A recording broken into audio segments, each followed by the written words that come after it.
ওকে, আমরা gen batch 2 এর আজকের দিনের আলোচনা শুরু করছি। আমরা শিখছিলাম ফাংশন, রাইট? তো ফাংশন ইউজার ডিফাইন কিছু কিছু ফাংশন আমরা গতদিন একটু একটু করে লিখতে শিখেছি। বিল্ট ইন সম্পর্কে কিছু ধারণা দেওয়ার চেষ্টা করা হয়েছে, কিছু লিস্ট টাইপ অফ ফাংশন সম্পর্কে পড়তে বলা হয়েছে, এবং আজকেও কিছু কিছু রিলেটেড টাইপ অফ ফাংশন সম্পর্কে আমরা আলোচনা করব। তো আমি আজকে বেসিক্যালি শুরু থেকে যে বিষয়গুলো নিয়ে আগানোর চেষ্টা করব, লাস্ট যেটা একটা ফাংশন টাইপ আমি উল্লেখ করছিলাম, বলছিলাম যে ফাংশনটা কে বলা হচ্ছে ম্যাজিক ফাংশন, রাইট? ওই ফাংশনগুলো কিন্তু আমরা সরাসরি ইউজ করতে পারি না। ম্যাজিক ফাংশনগুলো অবশ্যই মেম্বার হতে হয় কোনো একটা ক্লাসের। সো ক্লাস এক্সিকিউট হলেই ম্যাজিক ফাংশন গুলো এক্সিকিউট হয়ে থাকে। তো আমরা আজকে দু একটা ম্যাজিক ফাংশনের কনসেপ্ট দিয়ে শুরু করব, বাট ক্লাস কি এই বিষয়টা কিন্তু আমরা জানি না। তো ক্লাসের ফাংশন কল করার প্রসেসও আমাদের জানা নেই, রাইট? তো আমরা কি বেসিকে ওপি করেছিলাম? করি নাই। তো তাহলে ফার্স্ট টাইম কোর্সে, এবং বলতে পারেন যে কন্টিনিউয়াস প্রসেসেই থাকবে যে অবজেক্ট ওরিয়েন্টেড এর যে বিষয়গুলো, অনেকগুলো বিষয় অবজেক্ট ওরিয়েন্টেড যখনই বলা হবে যে টপিক, তখন এর ভেতরে আসতে থাকবে। এর মধ্যে আমি আজকে ইন্ট্রোডিউস করব ক্লাস অবজেক্ট, ইনহেরিটেন্স ইনক্যাপসুলেশন, এছাড়াও ইন্টারফেসিং, নেম স্পেস, হ্যাঁ, হ্যাভিলি আসবে অ্যাবস্ট্রাকশন। দেন এই যে আজকে আমি কিছু ফাংশন, লাইক 14টা ফাংশনের মধ্যে অ্যাটলিস্ট 2টা ফাংশন আমি ইন্ট্রোডিউস করব magic function, right?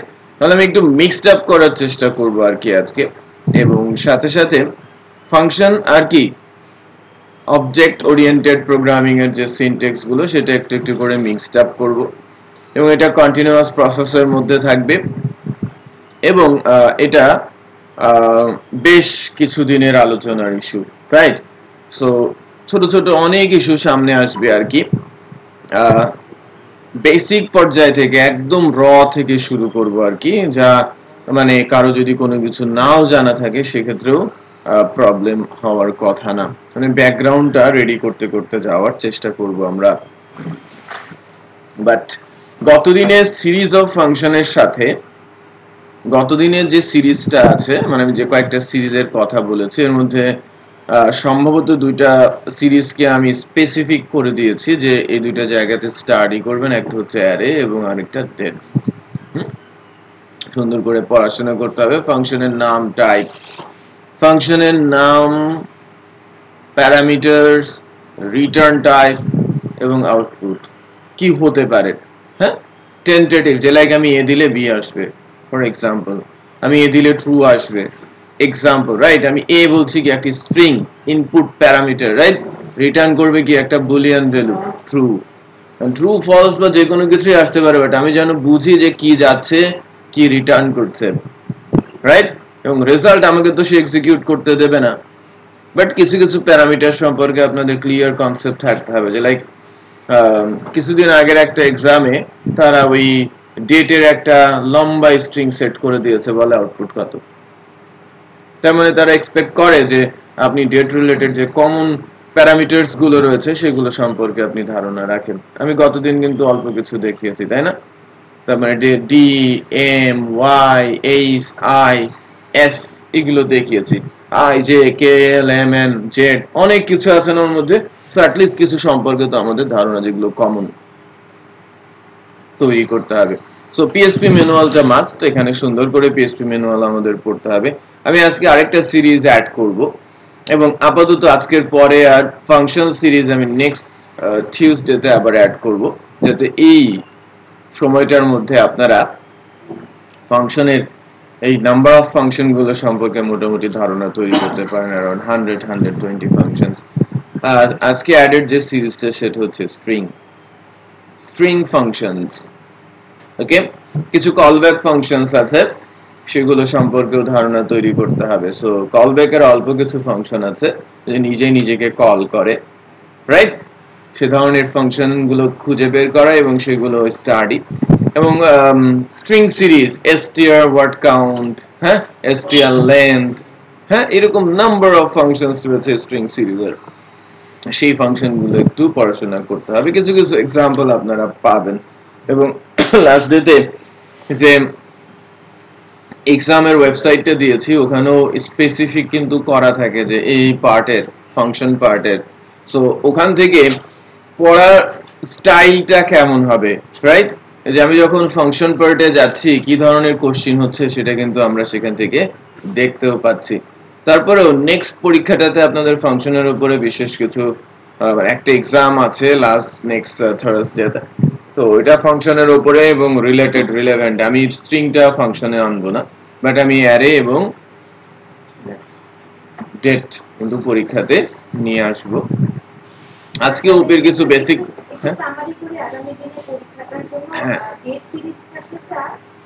Date, array, হ্যাঁ, এবং অবজেক্ট ওরিয়েন্টেড কনসেপ্ট। হ্যাঁ, আমি আজকে যেমন অবজেক্ট ওরিয়েন্টেড এর কিছু কনসেপচুয়াল আলোচনা করব, অবজেক্ট, ক্লাস, ইনহেরিটেন্স, হ্যাঁ, ইনক্যাপসুলেশন এক্সামে থাকবে।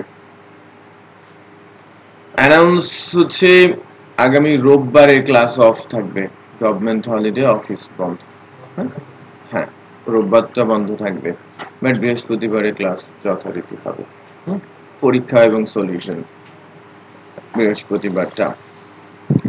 তো বাট সাথে সাথে আপনারা যেটা করবেন, স্ট্রিং সিরিজটাও একটু হাতে নেবেন। হ্যাঁ, স্ট্রিং সিরিজটা হাতে নেবেন। পদ্ধতিটা ফাংশন নিয়ে আলোচনার বা প্র্যাকটিসের পদ্ধতিটা আমরা একটু বলে নেই আপনাদের। ইচ এন্ড এভরি ফাংশনের কিন্তু একটা, দুইটা, পাঁচটা করেও এক্সাম্পল রয়েছে PHP.NET এ। যখন স্পেসিফিক সিরিজ বলে নেওয়া হচ্ছে, একটা এক্সেল ফাইল রেডি করবেন। একটা এক্সেল স্টাইলটা আমি বলছি, একটা এক্সেল ফাইল আপনার কাছে থাকবে,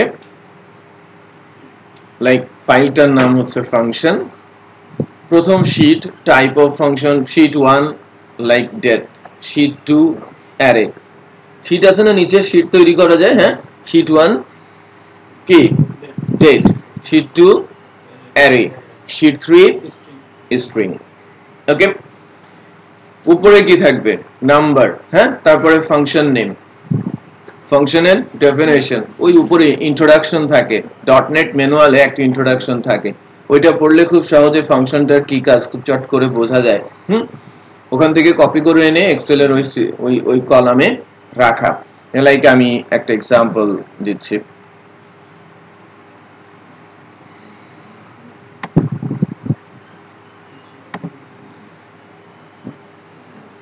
লাইক আমি ফাইলটার নাম বলছি কি ফাংশন, এটার নাম বলছি ডেট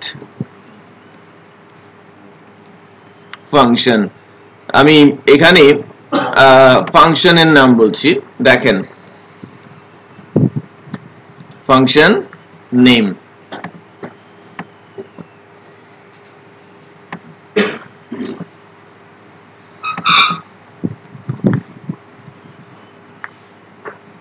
introduction,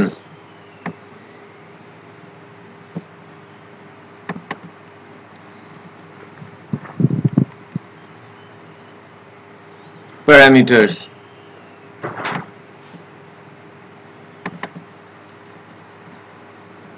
output, type,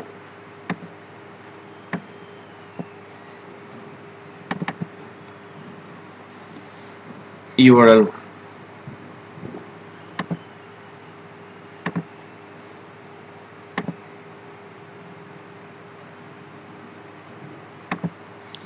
একটু খেয়াল করেন, আপনি ফাংশনের নাম লিখেছেন ডেট, তার একটা ইন্ট্রোডাকশন আছে, তার প্যারামিটারস আছে, তার আউটপুট টাইপ আছে, এবং ইউআরএল আছে। ইউআরএলটা কার, .NET এর, PHP.NET এর। যে আপনি এই এক্সেলটা যদি আপনার সাথে থাকে, মোবাইলে থাক আর আপনার মেশিনে, আপনি কিন্তু সামারাইজ করে ফেলছেন যে কোনগুলো আপনাকে পড়তে হবে, রাইট, এবং আমি স্পেসিফিক ভাবে কিন্তু ওই দুইটা সিরিজ থেকে কিছু ফাংশন উল্লেখ করেছি। ক্লিক করলেই আপনি কিন্তু ওখানে চলে যেতে পারবেন, রাইট।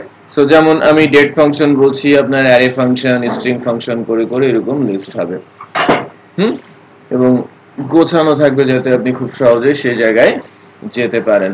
যদি আপনি বেটার কোনো এক্সাম্পল যেটা আপনার বোধগম্য অন্য ইউআরএলও পান, একাধিক ইউআরএল আপনি সেখানে দিয়ে রাখবেন, রাইট। অনেক সাইট আছে না, অনেক সুন্দর করে পড়ায়, ঠিক তেমন। সো ম্যানুয়াল আগে, দেন রেফারেন্সটা ওখানে বেটার আর কি, যে ম্যানুয়ালেই খুব সুন্দর করে বলা আছে এবং একাধিক এক্সাম্পল সেখানে কিন্তু সেট করা আছে, যে লাইক আমার ডেট রিলেটেড যত ফাংশনালিটিস রয়েছে সেই ফাংশনালিটিস গুলো আমি যদি পড়তে চাই এক এক করে কিন্তু আপনি সেখান থেকে স্টাডি করতে পারেন এক্সাম্পল ধরে ধরে। হ্যালো, হ্যাঁ, ওয়ালাইকুম আসসালাম। দেখেন, আমি যদি PHP.net এ যাই,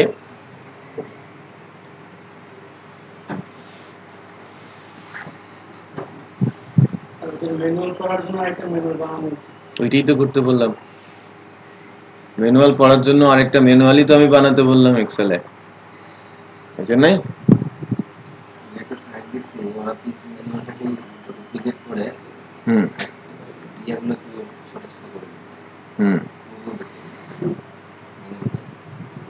দিয়েছে, যেটা যেভাবে ভালো লাগে। হ্যাঁ, যান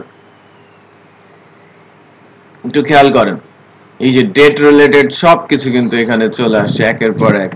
সো এক্সাম্পল গুলো অ্যাকচুয়ালি কি হয়ে থাকে, আমি বলছি যে এই প্যারামিটার গুলো স্টাডি করা, এখানে কিন্তু সুন্দর করে বলাই আছে যে কি হলে কি আউটপুট হবে। Capital D month, Monday through Sunday, তাই না? মানডে থেকে শুরু করে সানডে পর্যন্ত আসবে। ক্যাপিটাল ডি দিলে, বাট স্মল ডি দিলে 01 থেকে শুরু করে 31 পর্যন্ত আসবে। সো আমি যদি এই প্যারামিটার গুলো সম্পর্কে ধারণা না রাখি, লাইক একটু খেয়াল করেন, ছোট হাতের ডব্লিউ বলাতে বলা হচ্ছে যে 0 for Sunday through 6 for Saturday. তো ডব্লিউ দেয়াতে যদি সানডে হয় 0 দেখাবে, মানডে হলে 1 দেখাবে, টিউসডে হলে 2 দেখাবে, স্যাটারডে হলে 6 দেখাবে, যে ডে এর ইনডেক্স দেখাবে ওনার, রাইট। সো আপনি যদি লিস্ট লিখতে থাকে হাইপেন দিয়ে দিয়ে, স্ল্যাশ দিয়ে দিয়ে, অথবা সামহাউ স্পেস দিয়ে দিয়ে, তখন কোন প্যারামিটারটা রং আমি যদি এই নামের প্যারামিটার গুলো বুঝে থাকি, তাহলে কিন্তু উল্টাপাল্টা ভ্যালু দিয়ে পার পাবে না, তাই কিনা? হ্যাঁ। সো এছাড়া দেখেন প্রত্যেকটা ফাংশনের নিচেই এক্সাম্পল হিসেবে দেওয়া আছে, এই যে লাইক এরকমই একটা এক্সাম্পল এর কথা বলছি, যে আপনাকে এরকম একটা কিছু দিল, যেটা আপনাকে তো আউটপুট বলতে হবে, তাই কিনা? এখানে আউটপুট কিন্তু দেওয়া আছে, খেয়াল করেছেন যে আমাকে বলছে যে কি আসবে, js/off, এই যে js টা দিলে তারিখের সাথে যা হওয়া উচিত সেটা সেট হয় th, তাই না? লাইক আজকের ডেট আমি যদি বলি যে আজকে মানডে দেখাচ্ছে, এটা l, রাইট? তো মানে ফুল কমপ্লিট ফর্ম দেখাবে। আজকের বারটা কি? টিউসডে। সো আজকে টিউসডে দেখাবে, তারিখ কত আজকে? 26। দেন আমাকে এখান থেকে যেটা বলবে এফ, এফটা হচ্ছে যদি এফ লিখি, এফ প্যারামিটারটা কি? মান্থের ফুল ফর্ম, সেপ্টেম্বর। দেন এখানে বলা হচ্ছে ওয়াই, ইয়ার, ইয়ারটা হচ্ছে কি 2017, আওয়ার, মিনিট, হ্যাঁ হ্যাঁ, ইয়ার, আওয়ার, মিনিট, সেকেন্ড, আর A means M or PM, সেটা বোঝেন। হ্যাঁ। সো আমি কিন্তু এক্সপেক্ট করছি যে এই ধরনের প্যারামিটারের ইউজ আপনারা শিখে যাবেন, কোশ্চেন এর মধ্যে থেকে আসবে নেক্সট ডেতে। লাইক ডেট, আমি একটা ডেট মেক করতে বলছি, যদি আপনারা মেক করেন ডেট, এই যে লাইক আপনি এই এক্সাম্পলটাই যদি আমরা দেখি যে July 1st 2000 is on a, তারপরে কি ডেট,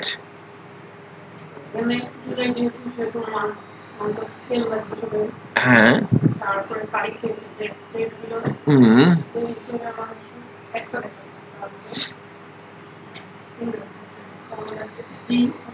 যে দিন বা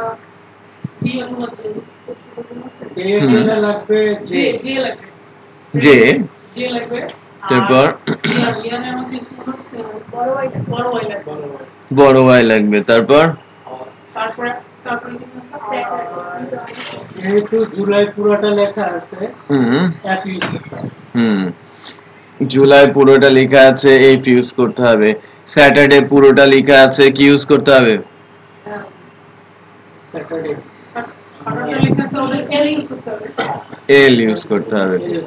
ওকে, তো একটু একটু দেখেন যে এখানে হ্যাঁ একটু বলেন, আপনি নিচে লিখছেন না জুলাই 1st 2000, এইটা হ্যাঁ, তো তো একটু একটু দেখেন যে বেসিক্যালি এখানে সেট অফ এক্সাম্পল দেওয়া আছে, তাই কি না? সেট অফ এক্সাম্পল এই জায়গাটাও আরেকটু দেখেন যে টুমরো, আমি যদি টুমরো ডেট চাই, আজকের ডেট না, আমি টুমরো ডেট চাচ্ছি, আমি আজকের ডেট চাচ্ছি না, আমি টুমরো ডেট চাচ্ছি। সো মেক টাইম, প্রথম তিনটা 0। এখন মেক টাইম ফাংশনে ফার্স্ট 3 প্যারামিটারস কি সেটা কিন্তু আমাদের জানতে হবে। দেন ডেটের এম আসবে মান্থ, ডে, ডেটের ডি তার মানে কি দিন, আর ডেটের ইয়ার, রাইট? সো এখানে দেখেন ডেটের সাথে প্লাস 1 করে দেওয়া হয়েছে, মানে একদিন যোগ করে দেবে, ঠিক আছে? আমি যদি এখানে বলা হচ্ছে লাস্ট মান্থ, সেক্ষেত্রে মান্থ থেকে 1 বিয়োগ করে দেওয়া হচ্ছে, আর নেক্সট ইয়ার, ইয়ারের সাথে 1 যোগ করে দেওয়া হচ্ছে। স্ট্রাকচারটা বোঝা যাচ্ছে? ডেসক্রিপশন এরকম, প্রথম প্যারামিটারটা হবে আওয়ার, দেন মিনিট, সেকেন্ড, তারপরে হচ্ছে ইয়ার, সরি মান্থ, তারপরে ডে, তারপরে ইয়ার, তারপরে প্লাস মাইনাস। ইকুয়াল যদি আমি কোনো কিছু পেতে না, তাহলে সেটা তো ডিফল্ট ভাবে কি আমার ইয়ার আগে দিবে না, আপনি প্যারামিটার না দিলে তো ভ্যালুই আসবে না। আর বললাম এটা তো প্যারামিটার ডেটার একটা ফাংশন দিয়ে দেওয়া আছে, বললাম নরমালি ডেট ফাংশনে ডিফল্ট কিছুই থাকে না, ডেট ফর্ম ফাংশন প্যারামিটার একটা এক্সপেক্ট করে, রিকোয়ার্ড একটা প্যারামিটার থেকে দিতেই হবে। ওকে, সো আমি জাস্ট প্যাটার্ন দেখাচ্ছিলাম যে এখান থেকে স্টাডি করার কনসেপ্ট, এই যে এই এক্সাম্পল গুলো তো মিনিমাম একবার দুইবার করে আমাদের স্টাডি করতেই হবে। হ্যাঁ, তো মেক টাইমটা এখানে চলে আসছে, টাইম জোনের কিছু বিষয় আছে। হ্যাঁ, আমি একটু এখান থেকে যদি বলি যে স্পেসিফিক ভাবে এই সিরিজে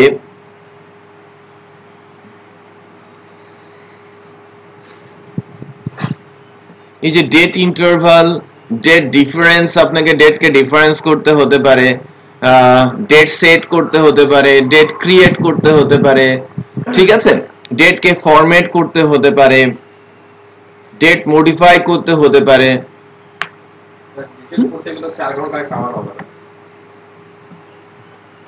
সো আপনি ধরেন পরীক্ষার আগে দুদিন সময় পাচ্ছেন এবং আরো দুদিন কিন্তু চলে গেছে, তাই না? রোববারে যখন আমি দিয়েছিলাম, তো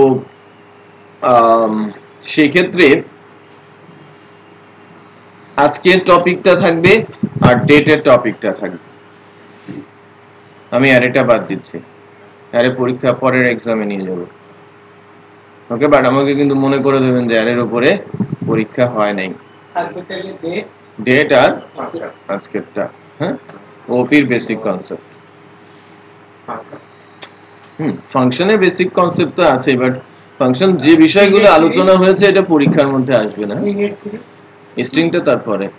স্ট্রিং স্টাডি করতে থাকেন। হ্যাঁ, পরের থার্সডেতে আমরা, কারণ আমরা যেহেতু রোববারে ক্লাস পাচ্ছি না, ওই দিনের টপিক হিসেবে আমি স্ট্রিং আর ইয়ে নিয়ে নিব অ্যারে। আর মঙ্গলবারে যেটা পড়াবো তার সাথে স্ট্রিং অ্যারে দিয়ে পরের বৃহস্পতিবারে পরীক্ষা হবে। সেই হিসেবে মাথায় রাখবেন বিষয়টা। ওকে, আমি অবজেক্ট ওরিয়েন্টেড কনসেপ্টে একটু ঢোকার চেষ্টা করব, বাট তার আগে আমি 10 মিনিটস স্পেসিফিক টাইম দিচ্ছি।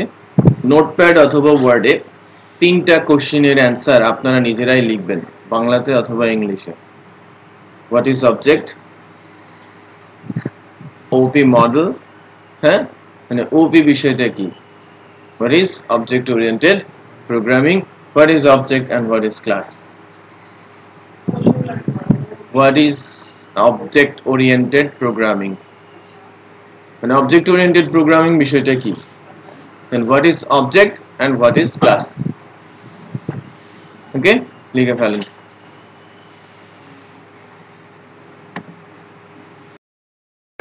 আমার বাবার দেওয়া যখন সার্টিফিকেট পড়াশোনা যখন করি তখন বাবা ছিল আর কি, এইটাই নাম। ওকে, ঠিক আছে, এটা হলে হলো। যাই হোক,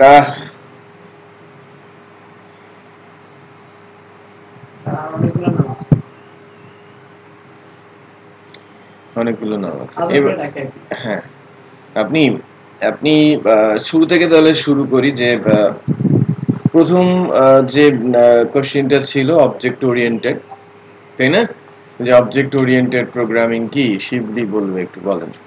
স্যার ক্লাসে লিখছি, class is a set of, class না, আপনি জাস্ট অবজেক্ট ওরিয়েন্টেড বিষয়টা কি বলেন। Object oriented, OP, OOP stands for Object Oriented Programming. Mainly OOP is widely agreed model of programming where followed a standard to structured programming. In there, we have to declare a class, then have to clear a... আপনি পড়ে যাচ্ছেন, copy করে এনে পড়ে যাচ্ছেন, আপনি কি বুঝাচ্ছেন সেটা আমি শুনবো। স্যার আসলে OOP হচ্ছে একটা প্রোগ্রামিং কে স্ট্রাকচার করার জন্য একটা মডেল, যেখানে একটা ক্লাস ডিক্লেয়ার করতে হয় এবং একটা অবজেক্ট ক্রিয়েট করতে হয় ওই ক্লাসের ভিতরে প্রপার্টি আর মেথডগুলোকে ইউজ করার জন্য। ওসমান পারবেন না? সারেন্ডার একটা মডেল আছে, হাত তুলেন। সারেন্ডার আর কে কে সারেন্ডার করছে? রাকিব বলেন। অবজেক্ট ওরিয়েন্টেড প্রোগ্রামটা একটা স্ট্রাকচার ওয়েতে মানে করে, আর অনেক টাইপের আছে, মানে ল্যাঙ্গুয়েজ রেফারেন্স আছে, যেমন কিছু আছে কোনো সাইড একটা খেলাও করে, কোনো সাইড একটা খেলাও করে না, এরকম অনেক কিছু আছে। আর এই বুকের মধ্যে অবজেক্ট থাকে, তারপর যেখানে অনেক ডাটা থাকে। নেই, ভুলে ফেলেছে। মুশফিক, মুশফিক আচ্ছা, ল্যাপটপ পারবে। মুস্তাফিজ, মুশফিক না বললে মুস্তাফিজ বলবে। বলেন। মুক্তাদির, হ্যাঁ। আমি আমার প্রজেক্টটাকে স্ট্রাকচার বা সুন্দরভাবে আমি স্ট্রাকচার করার জন্য ক্লাস বা মেথড আকারে যখন আমি করবো তখন অবজেক্ট ওরিয়েন্টেড হয়ে যাবে। অবজেক্ট ওরিয়েন্টেডের মাধ্যমে আমি সাব ক্লাস সুপার ক্লাসের মাধ্যমে কল করে বিভিন্ন ফাংশনকে ইউজ করতে পারি। আরাফাত, অবজেক্ট ওরিয়েন্টেড মডেলটা হলো logical design of object, class, relationship and other process. এটা একটা ডাটা, এটা একটা স্ট্রাকচার প্রোগ্রামিং ল্যাঙ্গুয়েজ। না, এটা তো প্রোগ্রামিং ল্যাঙ্গুয়েজ না। না, মানে স্ট্রাকচারাল ডিজাইন। স্ট্রাকচারাল ডিজাইন পেছনে আপনি একটু বলেন। আপনি, হ্যাঁ। Object oriented programming is programming style যেটার মধ্যে আমরা সব ভ্যারিয়েবলগুলো, ফাংশনগুলো, পার্টিকুলার টপিকগুলোকে একটা সিঙ্গেল ক্লাসের মধ্যে রাখি। এটা কনসিডার করা হয় মোর অ্যাডভান্সড এবং efficient than the procedural style of programming. আর এটা এইটার efficiency stems from the fact যে এটা সাপোর্ট করে বেটার কোড অর্গানাইজ করে, মডুলারিটি প্রোভাইড করে এবং রিপিট যেটা ওইটা করাটাকে অনেকখানি কমায় দেয় আমাদের ইউজ করতে।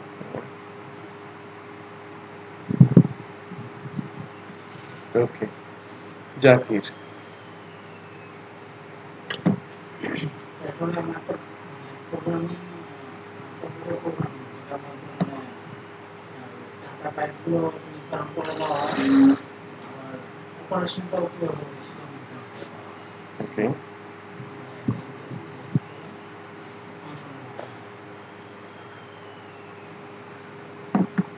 ওকে, আর কে বলবে? খান সাহেব। প্রোগ্রামিং একটি মডেল আছে যার মধ্যে ক্লাস, মেথড, ক্লাস, মেথড থাকবে, ভেরিয়েবল থাকবে। আচ্ছা, এই অনেকগুলো কথাই বললাম, ওখানে একটা জিনিস কিন্তু বারবার বলা হচ্ছে যে স্ট্রাকচার, তাই না?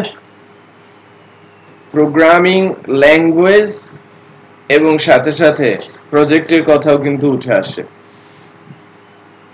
শুরুতেই বলে নেই, অবজেক্ট ওরিয়েন্টেড প্রোগ্রামিং এটা কোনো ল্যাঙ্গুয়েজ না, রাইট? এটা একটা মডেলের নাম যা প্রোগ্রামিংকে স্ট্রাকচার করে। অবজেক্ট ওরিয়েন্টেড মডেল বলা হয়, এটা প্রোগ্রামিং ল্যাঙ্গুয়েজ বলা হয় না, তাই না? ওপি কি একটা মডেল, কার? প্রোগ্রামিং এর কাজ কি? স্ট্রাকচার করা, রাইট? মনে করেন একটা একটা একটা জায়গা কি করে দেয়া হলো? স্বাধীন করে দেয়া হলো। এবং যদি সেটাকে আমি দেশ বলি তাহলে কি একটা স্ট্রাকচার লাগবে না সেখানে? মানে কি ইনস্টল করতে হবে? গভর্নমেন্ট, সরকার ইনস্টল করতে হবে। এবং সরকারের যে কাঠামোগুলো রয়েছে, অবকাঠামো বলা হয় যে ফিজিক্যালি যেটা বোঝা যায়, আর যেটা ফিজিক্যাল না সেটাকে কাঠামোই যদি আমি বলি যে একটা সরকার কাঠামো আমি দাঁড় করাতে চাচ্ছি, সো ডেফিনেটলি হায়ারার্কি মেইনটেইন করতে হবে, এক একজনের এক এক কাজ আমাকে সেট করে দিতে হবে এবং দায়িত্ব দিতে হবে। তুমি মানুষকে গুনবা, এক মন্ত্রীর কাজ, এক মন্ত্রী মানুষকে খাওয়াবে, হ্যাঁ, আরেক মন্ত্রী সুশৃঙ্খল ভাবে তাদের রাখতে সাহায্য করবে, আরেকজন হিসেব নিকেশ রাখবে। বিষয়টা বোঝেন তো? আলাদা আলাদা করে আপনি কিন্তু ডিফাইন করছেন এবং যার কাজ যা সে তাই কিন্তু করছে। তাহলে গভর্নমেন্টটা যখন ইনস্টল হচ্ছে তখন কি একটা স্ট্রাকচারাল প্রসেসের মধ্যে দিয়ে যেতে হচ্ছে, আর যখন স্ট্রাকচারটা সম্পন্ন হচ্ছে সেখানে শান্তি আছে, আদারওয়াইজ কোনো শান্তি নেই, সব অশান্তির মধ্যে থাকতে হবে।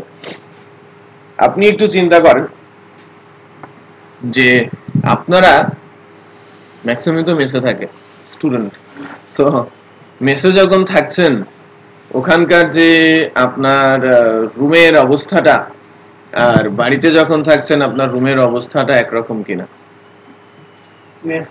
আপনি যে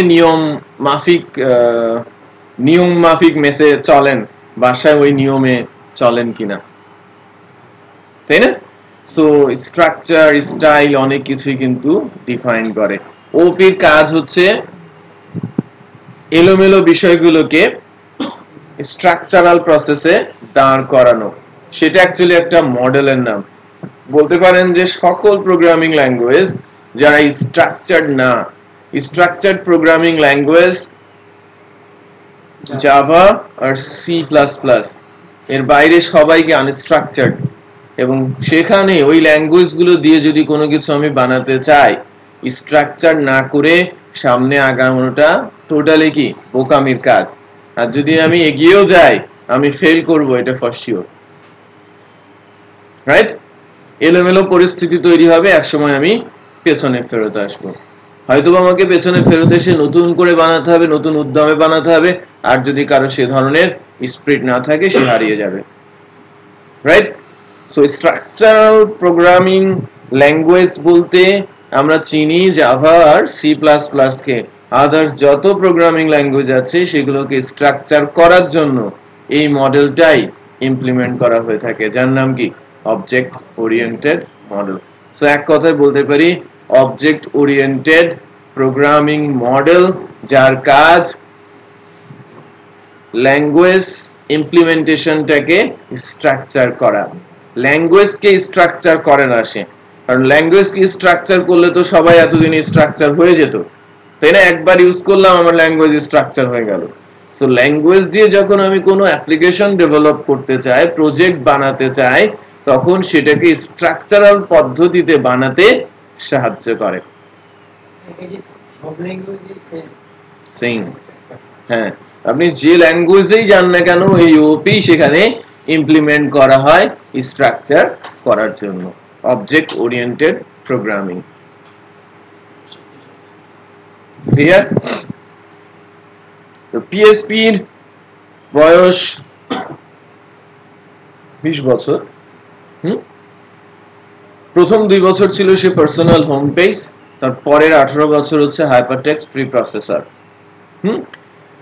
তো প্রথম 7 বছর সে স্ট্রাকচার একেবারেই করা যেত না তাকে দিয়ে, কারণ তার মধ্যে স্ট্রাকচার বানানোর জন্য এই যে অবজেক্ট ওরিয়েন্টেড মডেল যে আমি ইমপ্লিমেন্ট করব তার কোনো সিনট্যাক্সই বিদ্যমান ছিল না।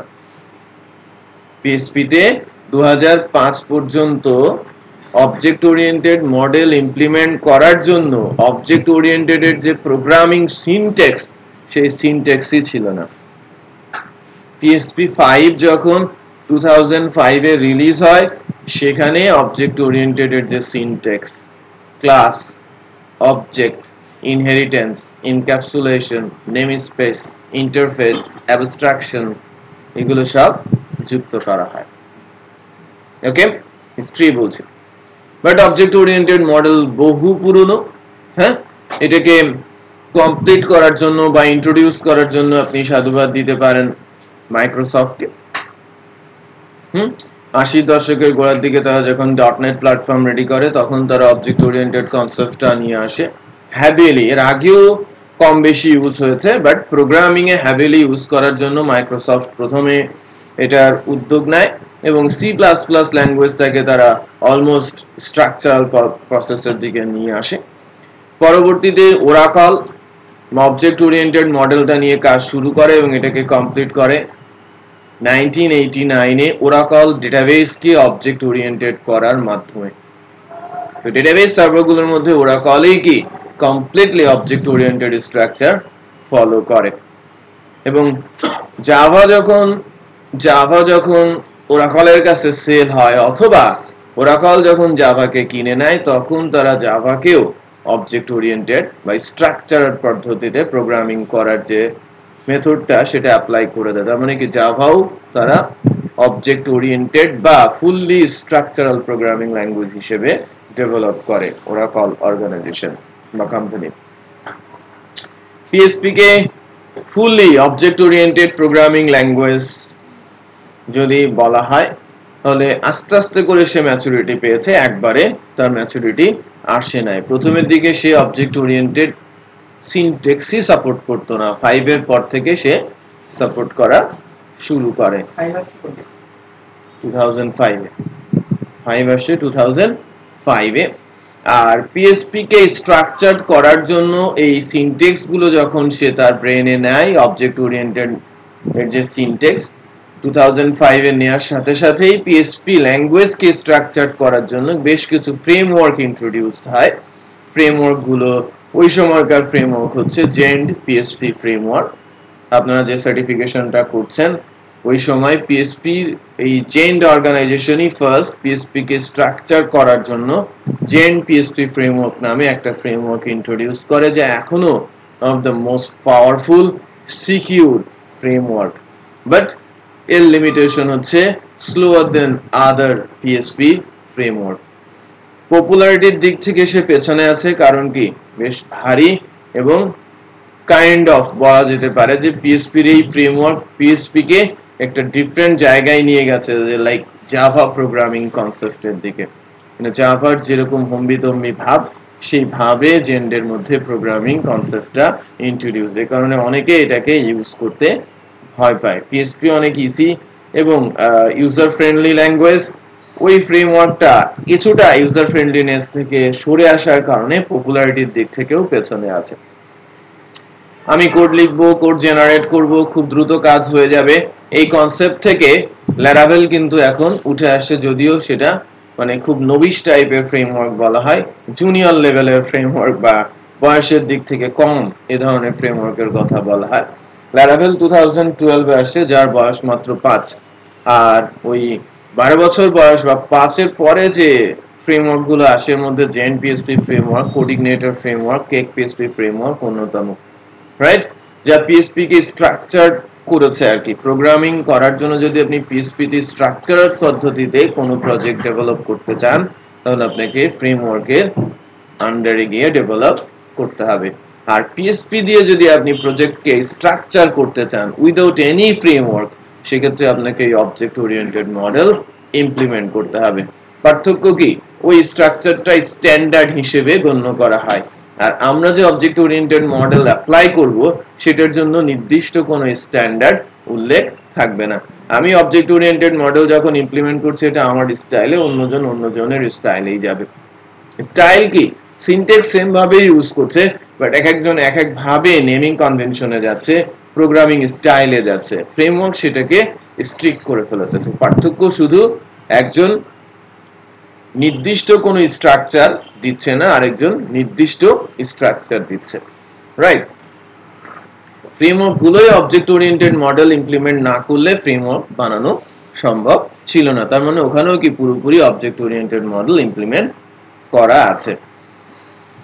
তো অবজেক্ট ওরিয়েন্টেড এর অবজেক্ট এবং ক্লাস সম্পর্কে আমরা এখনো শুনি নাই, বাট ওপি কি সেটা সম্পর্কে কিছুটা ধারণা পাওয়া যাচ্ছে। আমরা অ্যাটলিস্ট বলতে পারবো যে এটা একটা মডেল যা প্রোগ্রামিং ল্যাঙ্গুয়েজকে প্রজেক্টে ইমপ্লিমেন্ট করতে স্ট্রাকচার বসাতে সাহায্য করে, অথবা এটা এমন একটা মডেল যার মাধ্যমে আমি স্ট্রাকচারড প্রোগ্রামিং করতে পারি। আমি এমন একটা মডেল যার মাধ্যমে আমি স্ট্রাকচারড প্রোগ্রামিং করতে পারি, বা ল্যাঙ্গুয়েজকে স্ট্রাকচারাল পদ্ধতিতে প্রজেক্টে, ল্যাঙ্গুয়েজ ইউজ করে স্ট্রাকচারাল পদ্ধতিতে প্রজেক্টে ইমপ্লিমেন্ট করা সম্ভব। এবার অবজেক্ট কি সেটা বলবে রিপন। রিপন বলেন, what is object? Object is some type of variable, data type structure, and method, function, that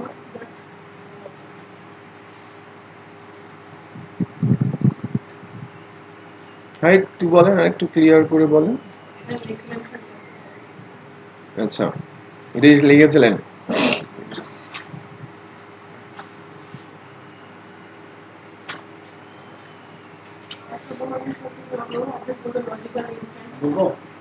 না, পেছনে বলবো। আসিফ। ভেরিয়েবল এবং সফটওয়্যারের মধ্যে ইউজ করা যে মেথডগুলো সবগুলোর একটা আবার বলেন। অনেকগুলো ভেরিয়েবল এবং মেথডসের সমষ্টি। অনেকগুলো ভেরিয়েবল এবং মেথডের সমষ্টি। কথা হয়ে গেল যে এলোমেলো হয়ে গেল। কে বলবে? সাইফুল। অবজেক্ট হচ্ছে একটা variable, data structure, function, method, এগুলোকে মেমরি লোকেশনে আইডেন্টিফাই করে। Okay, location of memory having value, তুমি যেটা বললো যে আইডেন্টিফাই করে। এখানে ক্লাস, এখানে আমার ভেরিয়েবল থাকতে পারে, ডাটা স্ট্রাকচার ক্লাস থাকতে পারে, সেটাকে আইডেন্টিফাই করে এবং লোকেশন, মেমোরি লোকেশন। ওকে,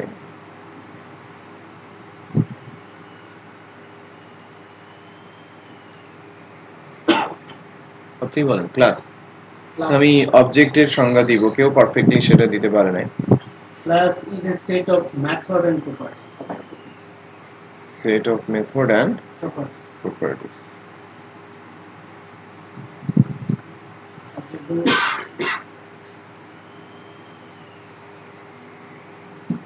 খান সাহেব? পারবেন না। আফজাল, ক্লাস ক্লাস হচ্ছে একটা কিওয়ার্ড যার মধ্যে আমরা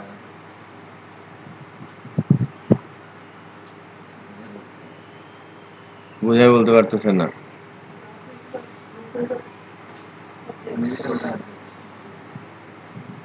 ব্লুপ্রিন্ট অফ উল্টা বলছে, আপনি একটু বলেন। ক্লাস ক্লাস হলো প্রোগ্রামার ডিফাইন্ড একটা ডাটা টাইপ যেটার মধ্যে লোকাল ফাংশন থাকে আর লোকাল ডাটা। আর যখন আমরা ক্লাসের কথা চিন্তা করি তখন একটা টেমপ্লেটকে চিন্তা করি যে আমরা যে ইনস্ট্যান্সগুলো বানাবো এবং ওইটার মধ্যে একই রকমের অবজেক্ট থাকবে, মানে ক্লাসের অবজেক্ট থাকবে। যেমন একটা আমি যদি ক্লাস বানাই কার, তাহলে ওটার মধ্যে বিভিন্ন রকমের কার, যেমন ওইটাকে আমরা অবজেক্ট বলতেছি আর ক্লাস একই রকমের অবজেক্টগুলোকে রাখতেছি। এটা আপাতত আমি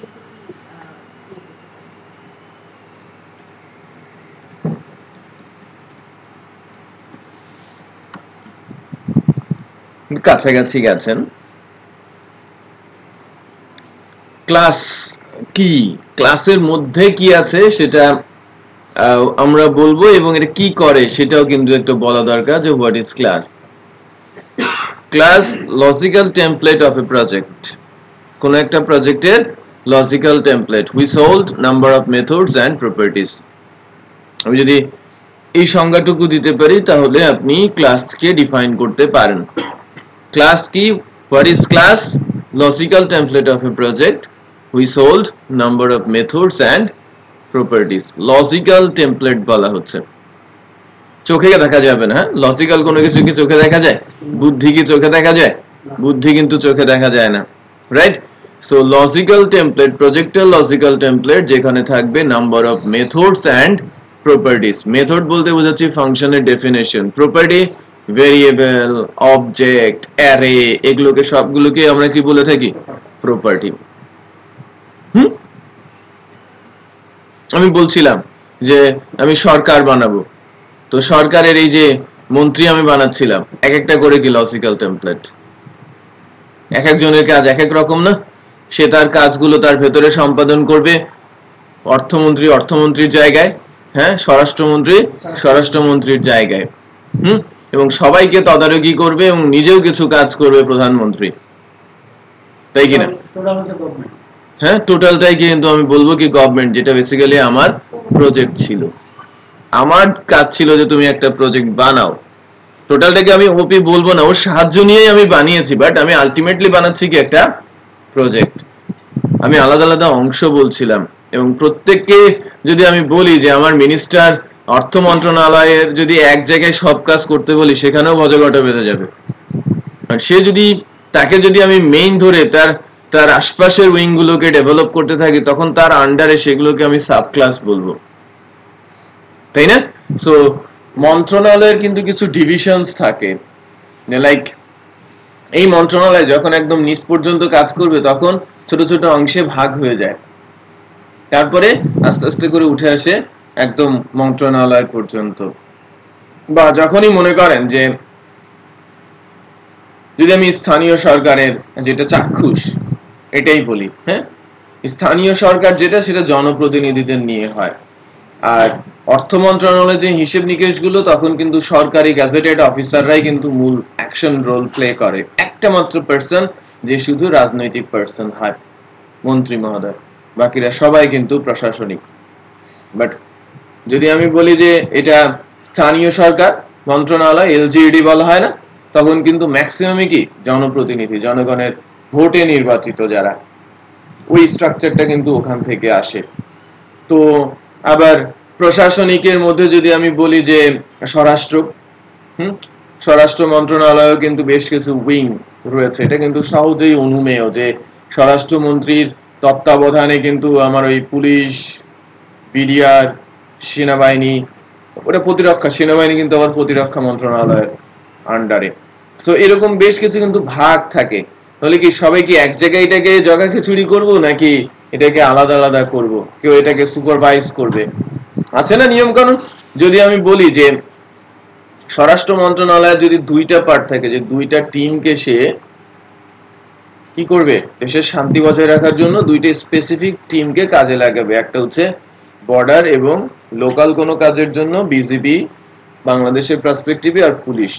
তো পুলিশকে মেইনটেইন করবে একটা অফিস, আর একটা অফিস কাকে মেইনটেইন করবে, বিজেপি কে মেইনটেইন করবে, রাইট? এবং তারা যখন কোনো ডাটা দেবে কার কাছে দেবে, স্বরাষ্ট্র মন্ত্রণালয়ের কাছে দেবে।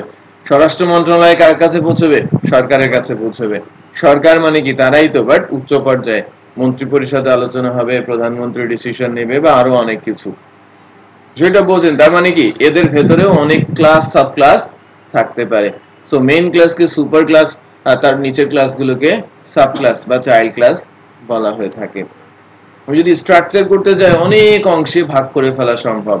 যদি আমি বলি এই যে আমি স্থানীয় সরকার মন্ত্রণালয় কনসেপ্টে যাব, একটু খেয়াল করেন যে এখান থেকে ওই মন্ত্রী পর্যন্ত যেতে কত পদ্ধতি আমাদের দেশে ইমপ্লিমেন্ট করা আছে, সবকিছুকে মানে একদম কন্ট্রোলে রাখার জন্য, মানে একদম বলা যেতে পারে যে ম্যানেজড পদ্ধতিতে। যেমন যদি আমরা বলি যে এটা এটা গ্রাম পর্যায়ে, সো যদি আমি ওই একদম মন্ত্রী থেকে ধরি, মন্ত্রীর নিচের স্থানীয় সরকারের যে বিষয়গুলো, এখানে একটা প্রশাসনিক উইং কাজ করে, এটা হচ্ছে ডিসি সাহেব, রাইট? আছে না? বাট ওটাকেও কন্ট্রোল করার জন্য কিন্তু বেশ কিছু মেকানিজম ডেভেলপ করা হয়েছে। যে যদি আমি ওটাকে কাঠামোগত দিকে যাই, যে স্থানীয় সরকারের আন্ডারে যদি আমি ডিভিশনাল যে ওই কর্পোরেশন গুলোকে ধরি, সিটি কর্পোরেশন, হ্যাঁ, সিটি কর্পোরেশন বড় একটা প্রভাব আছে।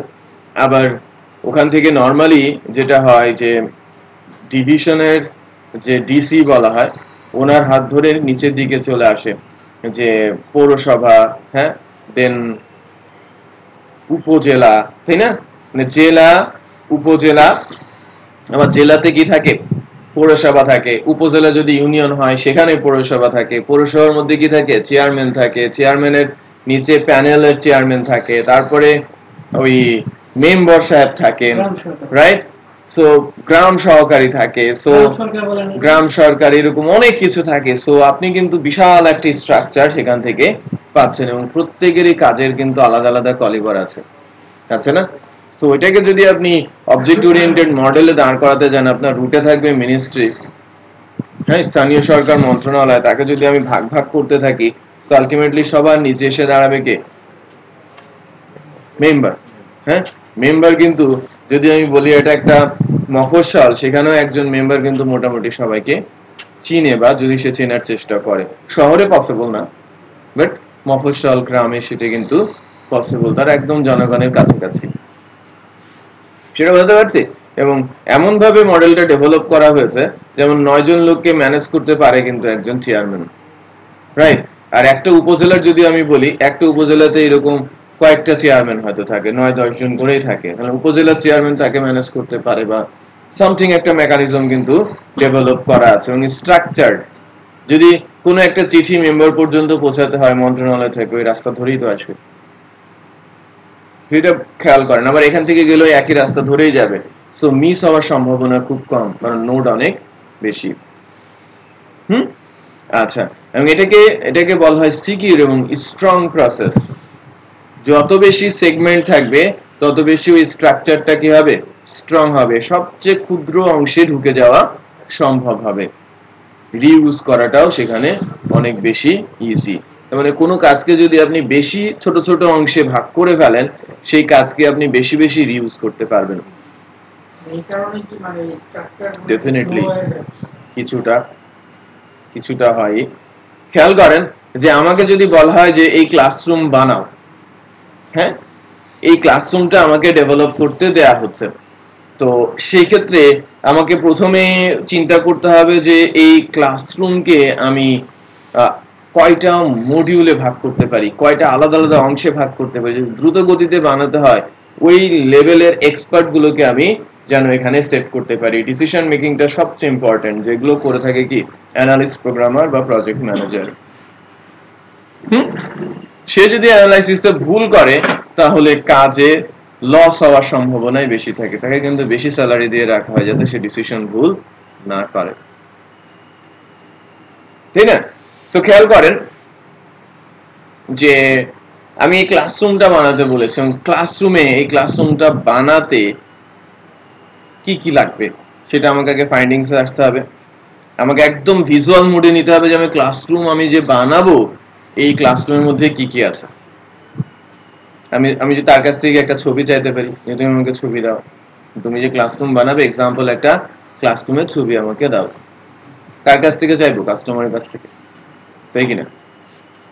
তো এই ক্লাসরুমের একটা ছবি যদি কাস্টমার আপনাকে দেয়, আব্দুল্লাহ বলবে যে আমি এই ক্লাসরুমকে কয়টা ভাগে ভাগ করে ফেলতে পারি কাজ করার জন্য, কাউকে কাজ দিব অথবা আমি নিজে থেকেই করব, তখন আমি এই ক্লাসরুমকে কয়টা ভাগে ভাগ করব? আপনি বলেন বলেন।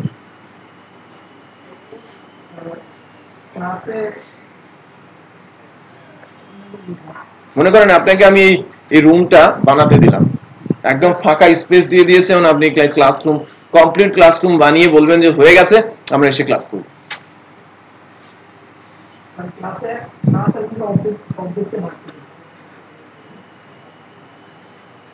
প্রোগ্রামিং ল্যাঙ্গুয়েজ বাদ দিয়ে এটা মানে কি কি বানাতে হবে সেটা বলেন। চেয়ার, টেবিল, কম্পিউটার, ল্যাপটপ কি বানাতে হবে সেটা বলেন।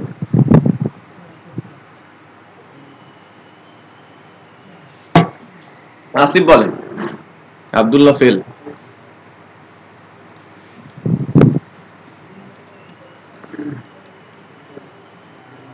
আসিফ বলেন। ইলেকট্রনিক জিনিসপত্র আছে, এলইডি আছে, ল্যাপটপ, এগুলোর জন্য একটা কোনো একটা ব্র্যান্ডকে আমরা কাজ দিই। আর এই বোর্ড ব্যবহার করছি, বোর্ডের জন্য একটা টেবিল, হার্ডওয়্যার, এই যে জিনিসগুলো পার্টেক্স, এইগুলোর জন্য একটা চেয়ার, একসাথে ফ্যান ইলেকট্রনিক্সের মধ্যে যাবে। এইগুলাই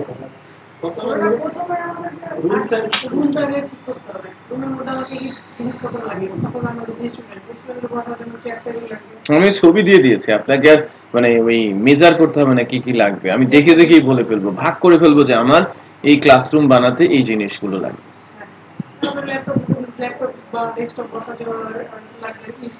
সেই জন্য আমাদের সেগুলো কেনা লাগবে, একটা কোম্পানি পিকচার দেখে বুঝা যায় কি কি ম্যাটেরিয়ালস লাগবে। রাইট, পিকচার দেখে আমাকে ম্যাটেরিয়ালস ফাইন্ডিংসে যেতে হবে। আমি একদম বেশি থেকে কম এই প্রসেসে যদি আমি লিস্টিং করি, রাইট, আমি একটা ক্লাসরুম বানাবো, আমি ক্লাসরুম বানানোর জন্য আমার চেয়ার আর টেবিল লাগবে।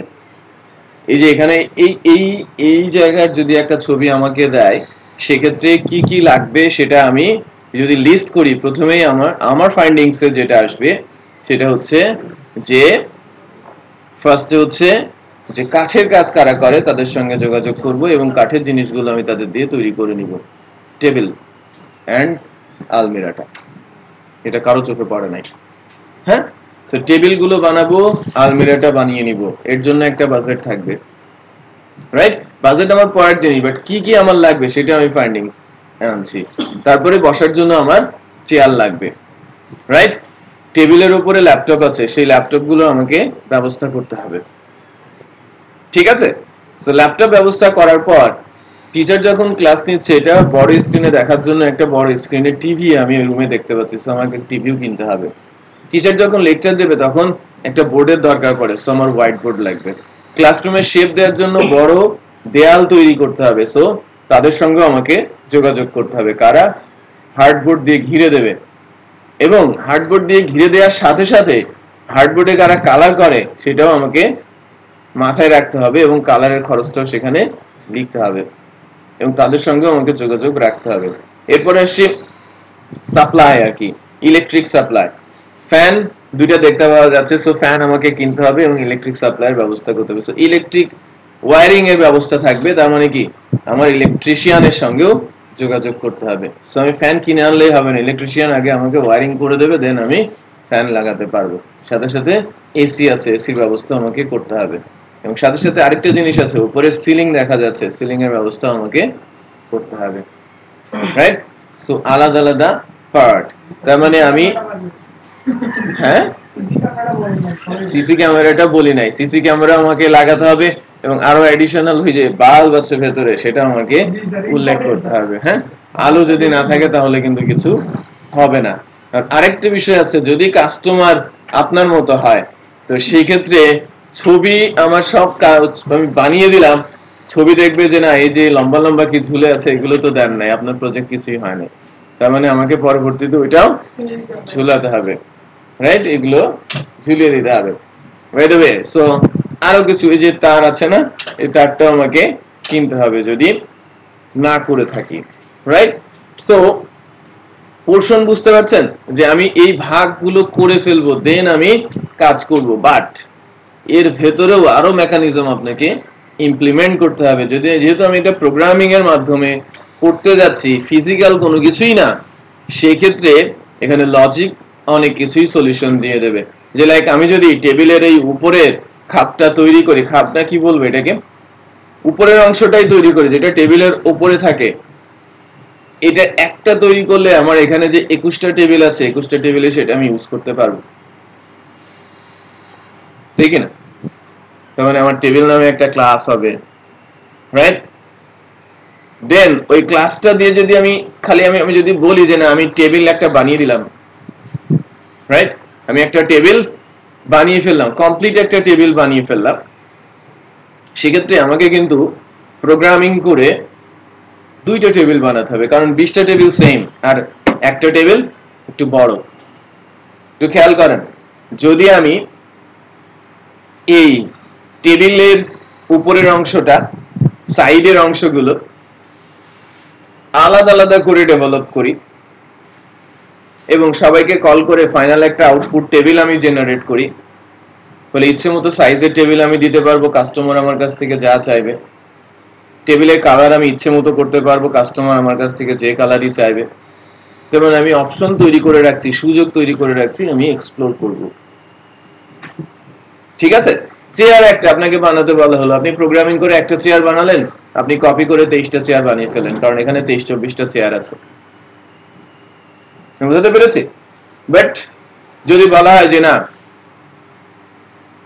এখানে যিনি বসে আছেন টিচার, টিচারের চেয়ারের পেছনটা লাল হবে, বাট আপনি তো বানিয়েছেন কালো, বিপদ হয়ে যাবে না?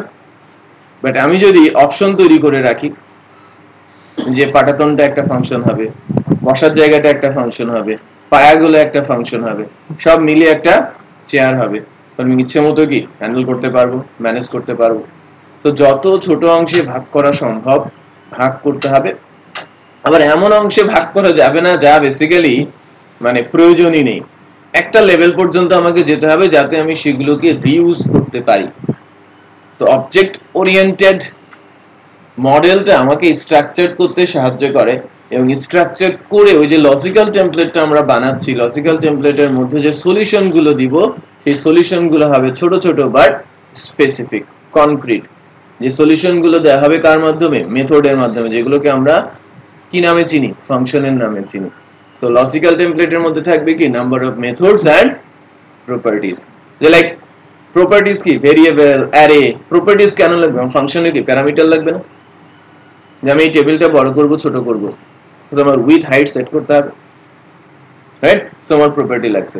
আমার একটা ক্লাস কি আরেকটা ক্লাসের কাছ থেকে কিছু চাইতে পারে না? পারে তো। মনে করেন এই ক্লাসরুমে রিলেটেড ফিচারগুলো কি থাকতে পারে? আমার টেবিল আর চেয়ারের মধ্যে কোনো সম্পর্ক আছে? নেই। আমার এই ল্যাপটপ আর টিভির মধ্যে কোনো সম্পর্ক আছে? আছে, কারণ ওরও ইলেকট্রিক কয়েল লাগবে, কেবল, এরও লাগবে কেবল। সো আমি প্রথমে বানিয়েছি কি টিভিটা, সো তার একটা কেবল আছে, সেটা কি আমি ল্যাপটপের জন্য ইউজ করতে পারি?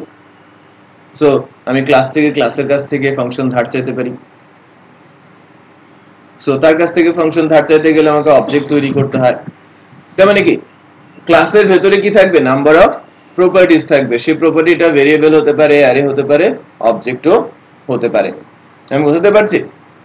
বেসিক্যালি এই যে আমাকে যা দেয়া হচ্ছে এবং সেটাকে ভালো করে অবজার্ভ করে অংশে ছোট ছোট অংশে ভাগ করে ফেলাকে আমরা মডিউল বলে থাকি। মডিউল এক একটা করে মডিউলকে রিপ্রেজেন্ট করে একটা করে ক্লাস।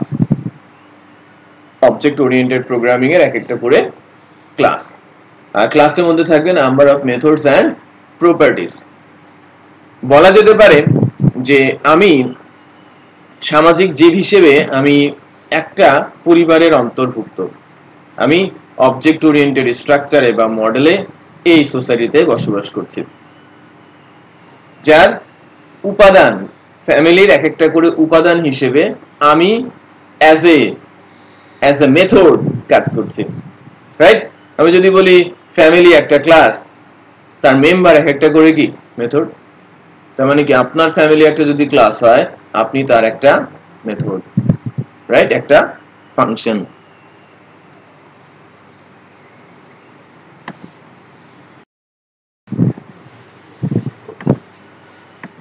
আচ্ছা, এখন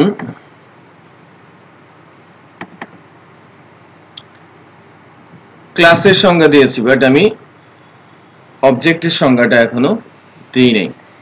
অবজেক্ট কি?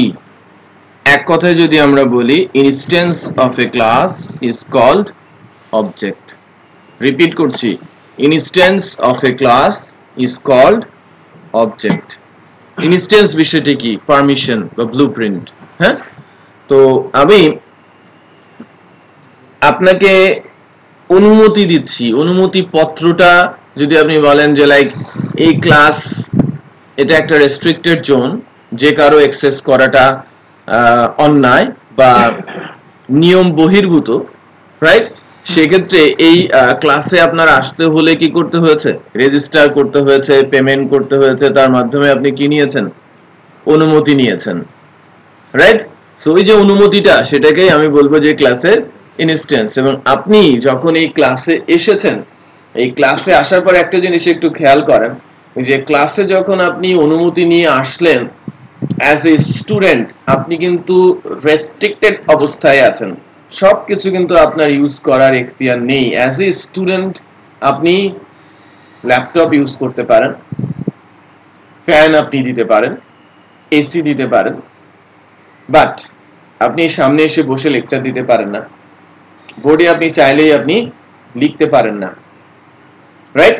কিছু রেস্ট্রিকশন রয়ে গেছে, কিছু কিছু কাজ আপনি চাইলেও পারবেন না। আপনি ওই আলমারিটা খুলতে পারবেন না, আপনি এই ফ্যানটা খুলে নিয়ে যেতে পারবেন না। আমি বুঝতে পারছি? বা আপনি একটা ল্যাপটপ চাইলেই আপনি নিয়ে যেতে পারবেন না, আপনাকে একটা রেস্ট্রিকশনের মধ্যে থাকতে হচ্ছে, আপনাকে কিছু কাজ করতে দেয়া হচ্ছে। সো আপনি যখন এই ক্লাসের ফাংশন গুলো বা কোনো কিছু ইউজ করতে চাচ্ছেন, একটা পারমিশন নিয়ে ঢুকেছেন, রাইট? একটা ইনস্ট্যান্সের মাধ্যমে আপনি ঢুকেছেন। সো আপনার অ্যাক্সেস করার সুযোগ কি বা বাউন্ডারি কি? Limited, right? সো যে প্রসেসের মাধ্যমে এই যে বাউন্ডারি ইমপ্লিমেন্ট করা হয়, যে কে কতটুকু অ্যাক্সেস করতে পারবে, সেটাকে ইনক্যাপসুলেশন প্রসেস বলা হয়ে থাকে। ওকে, অ্যাক্সেস মডিফায়ারের মাধ্যমে আপনার এই বাউন্ডারিটা সেট করে দেওয়া হয়, ঠিক আছে? বাট এই যে প্রোগ্রামিং এর মাধ্যমে, যেমন প্রোগ্রামিং ক্লাস ডেভেলপ করলাম, আর এই ক্লাসের ফাংশনগুলোর আপনি অ্যাক্সেস নিতে চাচ্ছেন, আমার কাছ থেকে আপনার কি নিতে হবে? পারমিশন নিতে হবে। সেটাকেই কি বলা হচ্ছে? Instance object, right? আপনার বাসায় আপনি অভিভাবক, রাইট? আপনি সবকিছু, বাট আপনার বাসায় কেউ যখন আসে, আসার সময় কি আপনার কাছ থেকে পারমিশন নিচ্ছে না? ঢোকার সময় অনুমতি নিচ্ছে, আসতে পারি। যে কেউ, অ্যানোনিমাস যে কেউ যদি আসে, আপনার কাছ থেকে বলে না যে আসতে পারি? বাট আপনি যখন বাসায় যান, আপনি কি বলেন আসতে পারি? বলেন না, সরাসরি ঢুকে যান। দেরি হলে হম্বি তুম্বিও করেন, দেরি হলো কেন দরজা খুলতে, by the way, right? But কেউ যখন আসছে, সে আপনার অনুমতি নিচ্ছে, এবং খেয়াল করেন, সে যদি অনুমতি নিয়ে দরজা দিয়ে ঢুকে সরাসরি আপনার বেডরুমে গিয়ে আপনার বেডের উপরে বসে, আপনি তাকে কি বলবেন? পাগল বলবেন। তার মানে এটা অন্যায়, এটা করা যাবে না। প্রোগ্রামিং এটাকে স্ট্রিক্ট করা হয়ে থাকে। এটা real life object oriented programming আসছে রিয়েল লাইফ থেকেই। মানে যে বেচারা এটা বানিয়েছে সে রিয়েল লাইফকে খুব ভালোমতো বুঝতো এবং এটাকেই প্রোগ্রামিং এ ইন্ট্রোডিউস করেছে বা ইমপ্লিমেন্ট করেছে, এবং যেটাতেই প্রোগ্রামাররা সবচেয়ে বেশি ভয় পেয়ে থাকে। কারণ কি, তারা রিয়েল লাইফকে বোঝেই না। যদি বুঝতো তাহলে প্রোগ্রামিং এই অবজেক্ট ওরিয়েন্টেড মডেল নিয়ে তাদের মধ্যে এতটা ভীতি কাজ করতো না। একেবারেই তাই। আপনি সামাজিক যা আপনি কিন্তু অন্যায় করেন না পারতপক্ষে, ইভেন যে পরিমাণ অন্যায় করেন সেটা খুবই নগণ্য, রাইট? সো ওইটাকেই যদি আপনি প্রোগ্রামিং এ ইমপ্লিমেন্ট করতে যান, অবজেক্ট ওরিয়েন্টেড মডেল বুঝতে একেবারেই কষ্ট হওয়ার কথা না। আমি যদি বলি যে আপনার ফ্যামিলিটা একটা ক্লাস, সো প্রোগ্রামিং ক্লাস, তাই আপনারা এক একটা করে মেথড, এক একটা করে টাস্ক এক্সিকিউট করেন, একটা করে রোল প্লে করেন আপনি আপনার ফ্যামিলিতে, তাই না? আবার সমন্বিত ভাবেও কিন্তু রোল প্লে করেন, রাইট? আপনি যখন আপনার ফ্যামিলির মধ্যে অবজেক্ট গুলো ইউজ করছেন আপনার স্টাইলে, অন্যরা এসে যখন ইউজ করছে তখন রেস্ট্রিক্টেড ওয়েতে। আপনার বাসায় একজন গেস্ট আসলো, গেস্ট এসে সবকিছু তো ইউজ করতে পারবে না। ওই যে বললেন যে তাকে আপনি থাপ্পড় মারবেন অথবা পাগল বলবেন, রাইট? সো সেটা করার কোনো সুযোগই দেয়া হয় না প্রোগ্রামিং এ, রেস্ট্রিকশন বসানো হয়। কারণ এটা মেশিন, তাকে যদি কিছু না বলে দেওয়া হয় সে বুঝবে কিভাবে? বলে দিতে হয় এই যে তুমি এগুলো অন্যদের জন্য রাখবা, এগুলো সিকিউর করে রাখবা। আর যারা হিউম্যান বিং তারা বুদ্ধি রাখে, ইন্টেলিজেন্স, তার মানে কি বুদ্ধি তৈরি করতে পারে, নতুন নতুন বুদ্ধি বানাতে পারে, তাকে সবকিছু শিখিয়ে দিতে হয় না, রাইট? যে মানুষ আর অন্যদের মধ্যে পার্থক্য এই জায়গাতেই, প্রত্যেকেরই বুদ্ধি আছে, আপনি শিখিয়ে দেন সে শিখে যাবে। ছোটবেলায় কি শুক্রবারে সকাল 10টার সময় কি দেখাতো না, চাবুক মারতো আর বাঘ চেয়ারের উপর উঠে বসে থাকতো, সার্কাস দেখাতো, হাতি পর্যন্ত উঠে থাকতো, শিখে গেছে তারা। বাট তাদের আর্টিফিশিয়াল ইন্টেলিজেন্স বা নতুন করে বুদ্ধি তৈরি করার ক্ষমতা নেই, যেটা মানুষ রাখে। আপনি একটা জিনিস শেখান, a প্লাস বি, সে বুঝে নেবে যে বি প্লাস সি একই, তাই না? 10 আর 20 যদি যোগ করতে থাকে শেখান, প্রোগ্রামিং অতটুকুই পারবে। বাট আপনি জানেন যে নাম্বার এইগুলো, নাম্বার ওইগুলো, সো আমি যে কোনো নাম্বারকেই যোগ করতে পারি। পার্থক্য শুধু সেখানেই। সো মেশিনকে সেট করে দিতে হয়, বলে দিতে হয় যে তুমি কাকে অ্যাক্সেস দিবা, কাকে অ্যাক্সেস দিবা না। তার মানে ওখানে যেমন একটা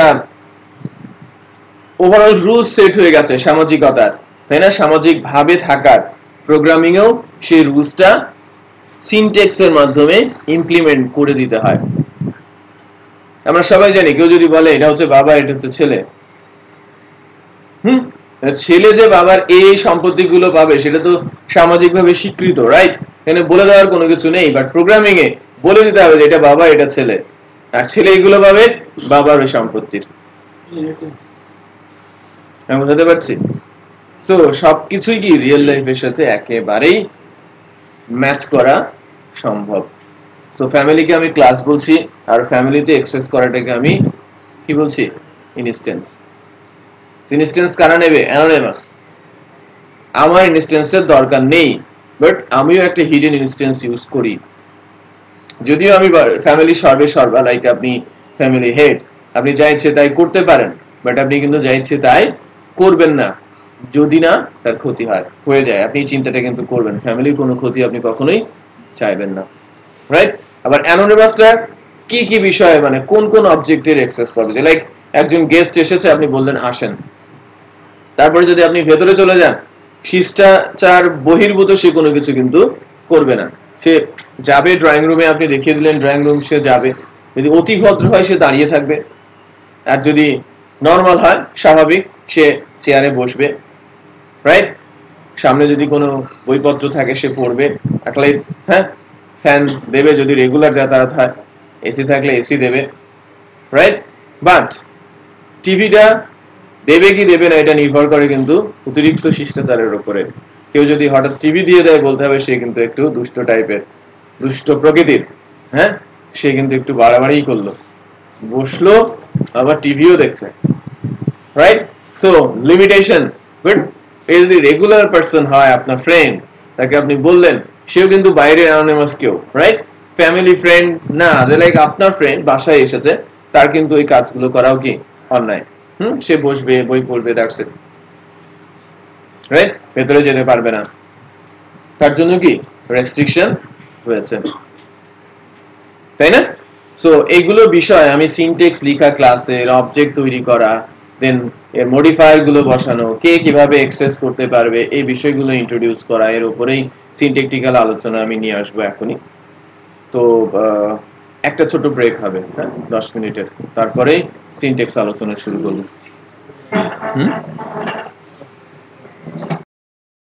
ওকে, সবাই একটু খেয়াল করেন, আমি আজকের দিনের সিনট্যাক্স কোড লিখছি, অনেক কথাবার্তা বলেছি।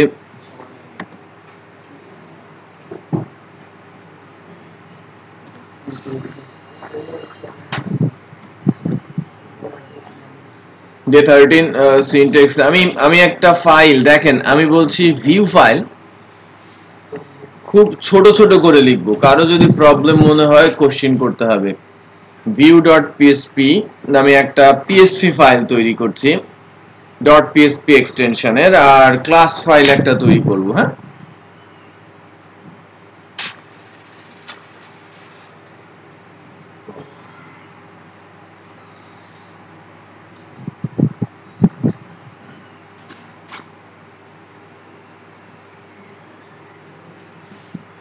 এটা একটা আমার ভিউ ফাইল, আর আমি যেটা করব ডে 13 এর মধ্যে আমি আর একটা পিএসপি এর ক্লাস ফাইল তৈরি করব।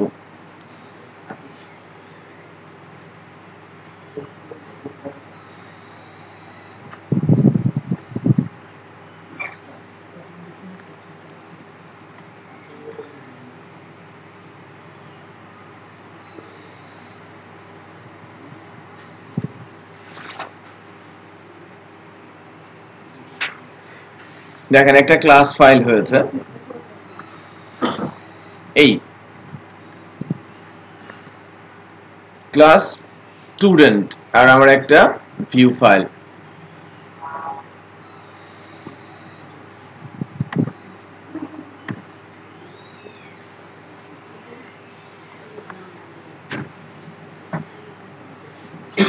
আমি আরেকটা পিএসপি ফাইল ক্রিয়েট করছি,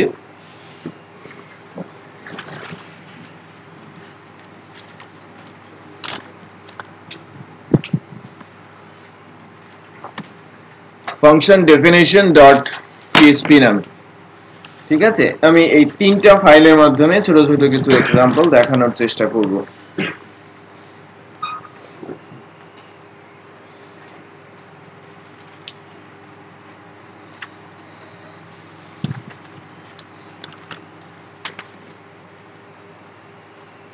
ফার্স্টে আমি যদি বলি যে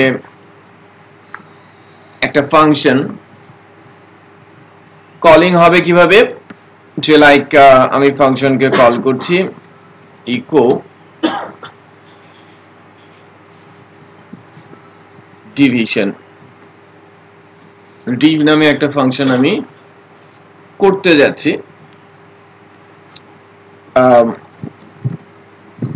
function div,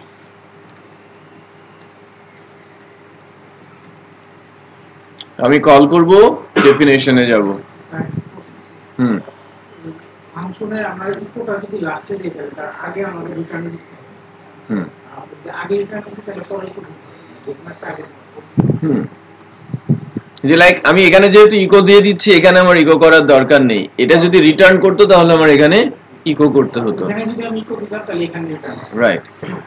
in division function, না এখানে আমি ইকো দিলে এখানে রিটার্নের কোনো কিছু নেই, রিটার্ন এখান থেকেই হবে। হ্যাঁ, বেসিক্যালি দেখেন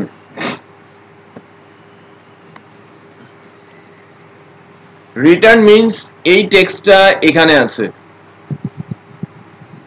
আমি যদি এখানে রিটার্ন বলি এই টেক্সটটা কোথায় আছে, যেখান থেকে কল হয়েছে সেখানে আছে। আর আমি যদি ইকো দিতাম আমার এখানে আউটপুটটা অটোমেটিক কি হয়ে যেত, ডিসপ্লে হয়ে যেত, কারণ আমি আউটপুট দেখিয়ে দিতে বলেছি। কখনো কখনো ফাংশন রিটার্ন করে, আবার কখনো কখনো ফাংশন কি করে, এক্সিকিউট করে। এক্সিকিউট করে মানে কি, তার ভেতরে ডাটাগুলোকে এক্সপোজ করে দেয়, ইকো করে দেয়, right? Maximum built in function কি করে, ডাটা রিটার্ন করে। Almost all built in function কি করে, রিটার্ন করে। আমি কল করলাম, সে আমাকে কিছু একটা ভ্যালু দিল, কারণ আমি ওই ফাংশনটা যা রিটার্ন করলো সেটা আবার অন্য কাজেও লাগাতে পারি। সরাসরি আউটপুট না দেখিয়ে আমি সেটাকে ইউজ করব অন্য কাজে। যদি আমি ইউজ করাতে চাই যে লাইক আমি তার কাছ থেকে কিছু নিব, ওর কাছ থেকে কিছু নিব এবং এর কাছ থেকে কিছু নিয়ে আমি একটা কিছু আউটপুট দেখাবো, সবাই কি করতে হবে, রিটার্ন করতে হবে। যদি রিটার্ন না করেন, আপনি এক্সিকিউট করে দিয়েছেন, আপনার কাজটাকে তো আমি এটা তিনজনের সাথে ম্যাচ করাতে পারবো না, অ্যাড করাতে পারবো না, পারবো? তো ম্যাক্সিমাম ফাংশন কি করে, সামারি আউটপুটটা রিটার্ন করে। আবার আমি যখন ইউজার ডিফাইন্ড ফাংশন বানাবো, প্রয়োজনে আমি ওখানেই আমার ডাটাগুলোকে এক্সপোজ করে দিতে পারি, সেক্ষেত্রে ওখানে ইকো করা হয়। রিটার্ন ম্যাক্সিমাম ইউজার ডিফাইনেই ইকো করা হয়ে থাকে কোনো কোনো কেসে, ম্যাক্সিমামই রিটার্ন হয়, বাট কোনো কোনো কেস, যেমন আমি আউটপুট এক্সপোজ করতে যাচ্ছি, আমি জাস্ট ইকো করছি। ঠিক আছে, সো এই কোডটুকু এখানে না, আমি বেসিক্যালি এটা ভিউতে রাখতে চাচ্ছি। কেউ না বুঝতে পারলে বলবেন, একদম বেসিক পর্যায়ে আমি আছি। ভিউ ফাইলটা রান করানোর মানে হচ্ছে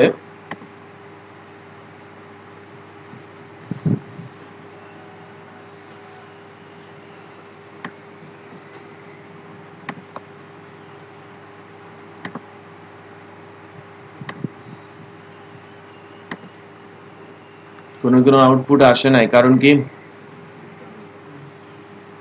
যেখানে রিটার্ন করা হয়েছে, বাট আমি এখানে ইকো দেই নাই। সে যা রিটার্ন করেছে আমি ইকো দিয়ে দিচ্ছি, আমার আউটপুট ডিসপ্লে করবে। রাইট, এখন একটু খেয়াল করেন এই ফাংশনটার স্কোপ কতটুকু। এই ফাংশনটার স্কোপ হচ্ছে এই ফাইলে, আমি ইউজ করতে পারবো কোথায়, এই ফাইলেই, তাই কিনা? আমার যদি প্রজেক্টে 100টা ফাইল থাকে, আমি এই ফাংশনটা শুধু ইউজ করতে পারছি কোথায়, এখানেই। আমি ফাংশনের ডেফিনেশনটাকে কেটে নিয়ে ফাংশন ডেফিনেশন নামে একটা পিএসপি ফাইলের মধ্যে রেখেছি, এবং ভিউ ফাইল থেকে এখন তাকে ইউজ করতে চাচ্ছি, লাইক সিএসএস। সবারই কম বেশি সিএসএস এর ধারণা রয়েছে। এইচটিএমএল থেকে যদি আমি সিএসএস ইউজ করতে চাই, গ্লোবাল ইউজ করতে গেলে ক্লাসটাকে সিএসএস ফাইলে রাখতে হয়। সিএসএস ফাইলে রেখে ওই সিএসএস ফাইল যে কোনো এইচটিএমএল এর সাথে লিংক করে ওই ক্লাসটা আমি ইউজ করতে পারি। যে লাইক আমি HTML1 এর সাথে CSS1 লিংক করে দিলাম, বা CSS ফাইলটাকে লিংক করে দিলাম, মানে HTML1 ফাইলে আমি ওই CSS এর ক্লাস ইউজ করতে পারবো।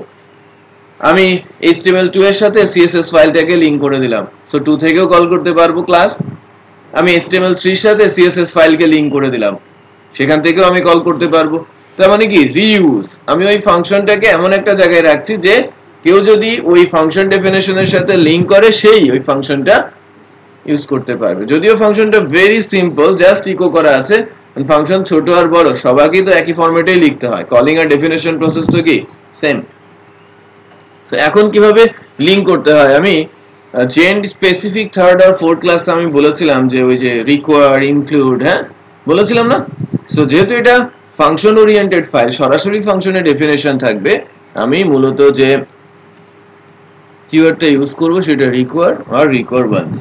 ওকে, আমি রিকোয়ার করছি কার সাথে, ফাংশন ডেফিনেশনের সাথে। দ্যাট মিন্স আমার যখন এই কোডটা এক্সিকিউট হবে রান টাইমে ভার্চুয়ালি এই ফাইলের ভেতরে যত কোড আছে সব এখানে এসে বসে যাবে।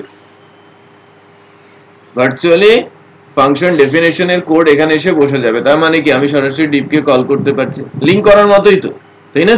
তো আমি এই যে এখন যদি বলি ফাংশন ডেফিনেশন, আমার প্রজেক্টে 100টা ফাইল আছে, আমি ধরেন 5টা ফাইল থেকে ফাংশন ডেফিনেশনের সাথে লিংক করতে চাচ্ছি। উপরে লিংক করব, নিচে ফাংশন কল করে দিব। যদি ওই ফাইলের মধ্যে আমার 10টা ফাংশনও থাকে, ওই ফাইল থেকে 10টা ফাংশনের অ্যাক্সেস পেয়ে যাচ্ছে না? এবং ওই 10টা ফাংশন আমার প্রজেক্টের যে কোনো জায়গা থেকে ইউজ করার পর্যায়ে চলে আসে, তাই কিনা? আমি কি বোঝাতে পারছি? রিইউজ করার ফ্যাক্টরটা, যে আমি ফাংশন এখানে না রেখে এমন একটা জায়গায় রাখি যাতে আমি ওটা যে কোনো জায়গায় রিইউজ করতে পারি। ক্লিয়ার? আমি যদি এখানে মনে করেন আমার 3টা ফাংশন, একটা যোগ করার ফাংশন আছে, একটা আপনার ইভেন্ট ডিক্লেয়ার করার ফাংশন আছে, একটা অর্ডার ডিক্লেয়ার করার ফাংশন আছে। এখন আপনি কি এখন বলতেছেন যে আমি কল করতেছি, আমার ধরেন শুধু ইভেন্ট ডিক্লেয়ার করার ফাংশনটা লাগবে, তখন কি আমি শুধু স্পেসিফিক্যালি ওইটার রেফারেন্স দিয়ে শুধু না, আপনি যে কোনো একটাকেই কল করবেন, রাইট। আপনি লিংক করে দিলে সবগুলো অ্যাক্সেস করার পারমিশন পাবেন, বাট আপনি যেটাকে ইউজ করতে চাচ্ছেন সেটা আপনি ইউজ করবেন, রাইট। হ্যাঁ, সরাসরি কল করলেই পেয়ে যাবে। যেমন বিল্ট ইন ফাংশন কল করেন, ইউজার ডিফাইন ফাংশন ওভাবেই কল করতে হবে, সে পেয়ে যাবে, কারণ তার সাথে লিংক করা আছে। একটু খেয়াল করেন স্যার, তাহলে তো আমরা যে লিংক করব, ওখানে যদি অনেকগুলো মেথড থাকে সবগুলো রিটার্ন টাইপ করতে হবে, ম্যান্ডেটরি না, মানে ইকো করাই যাবে না, কারণ লিংক করে তো ইকো অটো হয়ে যাবে না, রাইট। সো আমি কল করলে তো ইকো হয়ে যায়, সো ডেফিনেটলি ওই জায়গাগুলো যেটাতে ইকো করা সেটা ইকো করা থাকবে, যেটা রিটার্ন করা সেটা রিটার্ন করতে হবে। এটা পলিসির উপরে নির্ভর করবে, আমি বুঝতে পারছি। এখন এই ফাইলটাতে কয়টা ফাংশন আছে? 3টা ফাংশন আছে, বাট আমি লিংক যখন করেছি আমি একটাকে কল করেছি, এই বলে এই না যে আমি লিংক করলে সবগুলো ফাংশনকে আমাকে কল করতে হবে। যেটা আমার দরকার সেটা আমি কল করব। বিষয়টা বোঝেন যে আগের দিনে যখন অবজেক্ট ওরিয়েন্টেড এর কনসেপ্ট ছিল না, তখন এরকম ফাইল সিস্টেমে ফাংশন ডেফিনেশন রাখা হতো এবং সেখান থেকে লিংক করে করে কল করা হতো। এটা র প্রোগ্রামিং কনসেপ্ট বলা হয়ে থাকে। স্টিল অনেকেই কাজ করে র পিএইচপি প্রোগ্রামিং এ, সেখানে অবজেক্ট ওরিয়েন্টেড ইউজ হয় না, ফাংশন বেসিসে কাজ করা হয়। ফাংশনে ফাইল তৈরি করা থাকে, ওইটা লিংক করা হয় এবং সেখান থেকে অ্যাক্সেস করা হয়। আমি বুঝতে পেরেছি, বাট লিমিটেশন এখানে আছে ট্রু ট্রু। হ্যালো হ্যালো, ওকে। এবার দেখেন যে এখানে যে বিষয়টা আসছে সেটা হচ্ছে যে আমি বাসায় কাউকে দাওয়াত দিলাম এবং সে মোটামুটি সবকিছু করে চলে গেল। হ্যাঁ, রান্নাঘরে গিয়ে খাবার দাবার নিয়ে এসে সবকিছু খেয়ে দিয়ে বেডরুমে ঘুমিয়ে, বুঝতে পারছি, টিভি দেখে আয়েশ করে সে চলে গেল। মানে কোনো রেস্ট্রিকশন এখানে নেই, আমি যা ইচ্ছে তাই করতে পারছি। আমি লিংক করেছি, সো আমি সবাইকেই ইউজ করতে পারছি, অ্যাক্সেস করতে পারছি। এখানে পারমিশন দেওয়ারও কোনো সুযোগ নেই, আমি বুঝতে পেরেছি। বাট এটা একটা প্রসেস যেখানে কাজ করা যায়, পিএইচপি তে স্ক্রিপ্টিং যে কোনো ভাবেই কাজ করতে পারে। এবার আসি এই ফাংশনগুলোই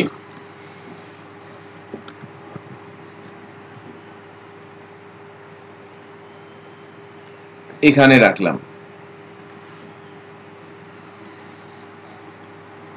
ওকে।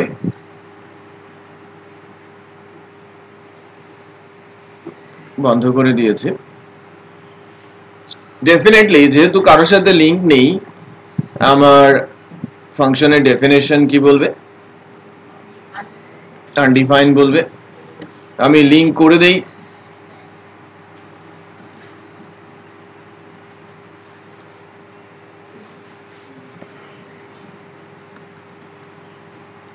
স্টুডেন্টের সাথে নিয়ম অনুযায়ী যেহেতু আমি লিংক করেছি পেয়ে যাওয়ার কথা, রাইট? এবার যাই, স্টিল আমাকে আনডিফাইন বলছে, তার মানে আমি পৌঁছে গিয়েছি বাট কানেক্টও করেছে, আমার বাসার সামনে কেউ চলে আসছে এবং আমার দরজায় নক করছে, বাট আমি তাকে কোনো কিছু ইউজ করতে দিচ্ছি না সরাসরি। সো ঢুকতে হলে পারমিশন নিয়ে ঢুকতে হবে। তার মানে ওই যে ক্লাসটা, যে স্টুডেন্ট ক্লাসের ভেতরে ফাংশনগুলো রয়েছে, সেই ফাংশনগুলো পেতে হলে ওই ক্লাসের পারমিশন লাগবে, ইনস্ট্যান্স লাগবে, অবজেক্ট লাগবে বেসিক্যালি। সো আমাকে অবজেক্ট বানাতে হবে, দেন অবজেক্ট সহ ফাংশনটা কল করতে হবে, দেন আমাকে অ্যাক্সেস করতে দেবে। তার মানে কি, আমি রেস্ট্রিকশন বসাতে পারছি। এই যে সিনট্যাক্সটা, এই সিনট্যাক্সটাকেই আমরা ক্লাস সিনট্যাক্স বলি। আমার ক্লাস যার ভেতরে আছে মেথডস, মানে এই মেথডের মধ্যে আমি প্রপার্টি ইউজ করতে পারি, রাইট? সো আপাতত মেথডই আছে। এর মধ্যে কয়টা মেথড আছে? 3টা, যার ডেফিনেশনে 3টা সিম্পল ফাংশন যার ভেতরে ইকো করে দেওয়া রয়েছে, রাইট? এখন এই স্টুডেন্ট ক্লাসের যদি একটা ইনস্ট্যান্স আমি বানাতে চাই, ইনস্ট্যান্সটা কোথায় বানাবো? যে বেসিক্যালি ইনস্ট্যান্স ইউজ করে এই ফাংশনকে অ্যাক্সেস করবে, রাইট? সো সেখানে আমাকে বানাতে হবে, পারমিশনটা বানাতে হবে ঠিক এই ফাইলে। আগে আমি লিংক করেছি, তারপর সে ওর কাছ থেকে, ক্লাসের কাছ থেকে কি নেবে? পারমিশন নেবে। আপনি দিয়ে দেবেন না, ক্লাস কাউকে পারমিশন দেবে না, তার কাছ থেকে চেয়ে নিতে হবে, তার ব্লুপ্রিন্ট তৈরি করে নিতে হবে। সো ব্লুপ্রিন্ট বানানোর রুলস পিএইচপি তে এটাকে অবজেক্ট বলা হয়, লাইক ওবিজে। এটা একটা ভেরিয়েবল, এটা একটা ইনস্ট্যান্স বা অবজেক্ট হোল্ড করে, রাইট? পারমিশন হোল্ড করে। ইকুয়াল নিউ, এটা যে কোনো নাম হতে পারে। ভেরিয়েবল রুলসে আপনি যে কোনো নাম দিতে পারেন। ভেরিয়েবলে যে তিনটা বেসিক রুলস আছে না, এই রুলস মেনে আপনি যে কোনো নামই সেটা দিতে পারেন। নিউ ক্লাস নেম, ক্লাসের নাম কি? স্টুডেন্ট। প্রথম কাজ হচ্ছে ক্লাস ফাইলের সাথে লিংক করা। দ্বিতীয় কাজ হচ্ছে ওই ক্লাসের একটা ব্লুপ্রিন্ট নিয়ে নেওয়া বা অবজেক্ট নিয়ে নেওয়া। এবার একটু খেয়াল করেন যে আমি অবজেক্ট, এরপরে অবজেক্ট বানালাম, অবজেক্ট বানানোর পরেও আমি কল করছি, স্টিল একই কথা বলছে, আনডিফাইন্ড ফাংশন। অবজেক্ট বানালেও হবে না, অবজেক্ট বানিয়ে অবজেক্ট রেখে গেলে কি হবে? আপনি পারমিশন নিয়েছেন, আমি আপনাকে চিনি না, বাট আপনি চলে আসছেন, লাইক আপনি বিয়ের দাওয়াত পেয়েছেন, তাই না? আপনি ইনভিটেশন কার্ড নিয়ে যেতে ভুলে গেছেন, আপনাকে তো ঢুকতে দেবে না। যদি সেনাকুঞ্জে হয় ঢুকতে দেবে? সংসদ ভবনে হলে ঢুকতে দেবে? কারণ অতিথিরা যাবে গেস্ট হিসেবে, বাট যারা দাওয়াত দিয়েছে তারা তো থাকবে ভেতরে, আপনাকে কেউ বলতেও পারবে না যে আপনি আসেন যদি ইনভিটেশন কার্ড না থাকে। বুঝতে পেরেছি? ওকে, সো এখন আপনাকে যেটা করতে হবে যে এই যে ইনস্ট্যান্সটা বানালাম, এই ইনস্ট্যান্স ধরে ওই ক্লাসের মেম্বার ফাংশনকে আপনাকে কল করতে হবে। সো ইনস্ট্যান্সটা যদি দেন, এটাকে বলা হচ্ছে অবজেক্ট। পিএসপির অবজেক্ট সাইন হচ্ছে দিস অ্যারো, রাইট অ্যারোটাকে কি বলা হয়? পিএসপির অবজেক্ট সাইন। একটু খেয়াল করেন, অবজেক্ট সাইন দেওয়ার সাথে সাথে স্টুডেন্টের তিনটা ফাংশন, ডিভিশন, মাল্টিপ্লিকেশন এবং রিমাইন্ডার আমি দেখতে পাচ্ছি, তাই কিনা? সো আমি যদি এবার ডিভিশনকে যাই, সেমিকোলন দেই,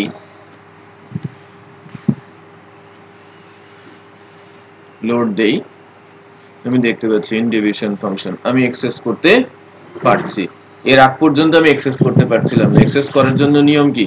প্রথমে আমাকে লিংক করতে হবে, তারপরে আমাকে অবজেক্ট বানাতে হবে, দেন আমাকে ওই অবজেক্টের মাধ্যমে ফাংশনকে কল করতে হবে।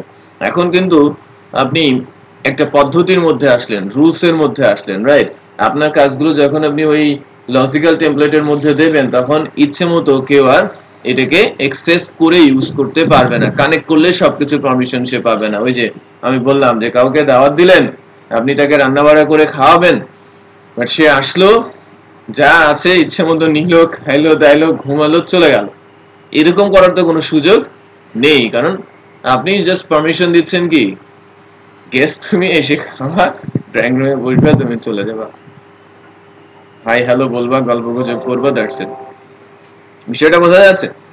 ওকে, এবার আসি মডিফায়ারের ইউজে, রাইট? আমার তিনটা ফাংশন আছে।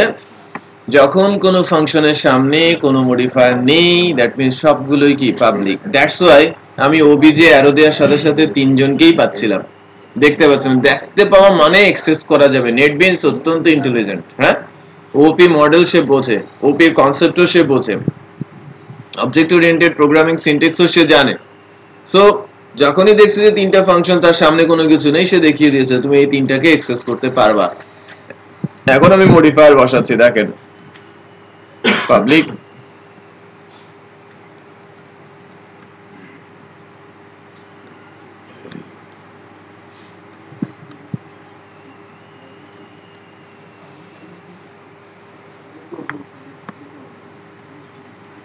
protected,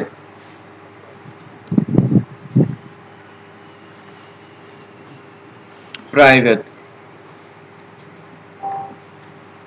তিনটা স্পেসিফিক মডিফায়ার আমি বসিয়েছি, এছাড়াও আরো একটা মডিফায়ার আছে স্ট্যাটিক, এটা নিয়ে আমি পরে আলোচনা করব।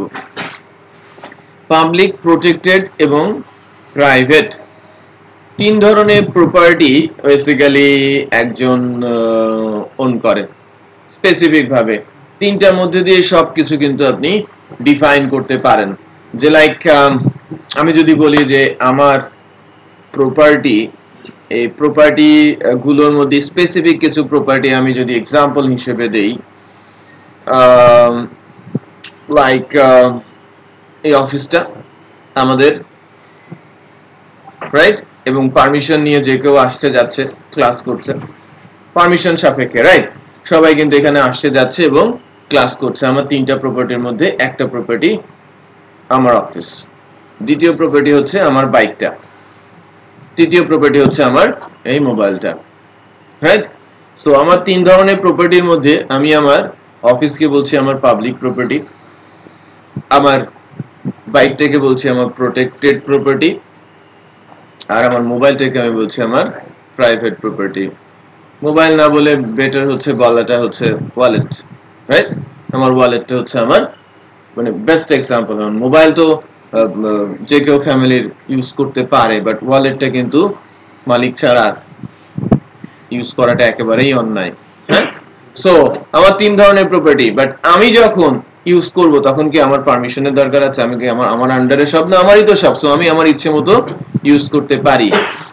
এখন একটু বলেন যে আপনি কাউকে চিনেন না, কোনো একজনকে চিনেন না, বাট সে আপনার প্রপার্টি অ্যাক্সেস করতে চাচ্ছে, কোন প্রপার্টির অ্যাক্সেস দেবেন? আপনি কি তাকে আপনার ওয়ালেটটা দিয়ে দেবেন, হুন্ডাটা দিয়ে দেবেন, অফিসে আসতে বলবেন? বলবেন তো। এই পারমিশনটা কেউ যদি চায় আপনি কি না করবেন? তাকে করবেন না। তার মানে আমার এই প্রপার্টিটা কি পাবলিক। আর প্রোটেক্টেড কোনটা? আমার বাইক, আর আমার ওয়ালেট কি প্রাইভেট। তার মানে যে কেউ যদি পারমিশন নেয় আমার কাছ থেকে অ্যাক্সেস করতে পারবে কোনটা? শুধু পাবলিক প্রপার্টি। সো অবজেক্টের মাধ্যমে অ্যাক্সেস করা যায় অনলি পাবলিক ফাংশন। কেউ যদি আমার কাছ থেকে রাইট, যদি কোনো মডিফায়ার না বসানো থাকে সব কি পাবলিক। মডিফায়ার বসানো থাকলেই তখন রেস্ট্রিকশন চলে আসে।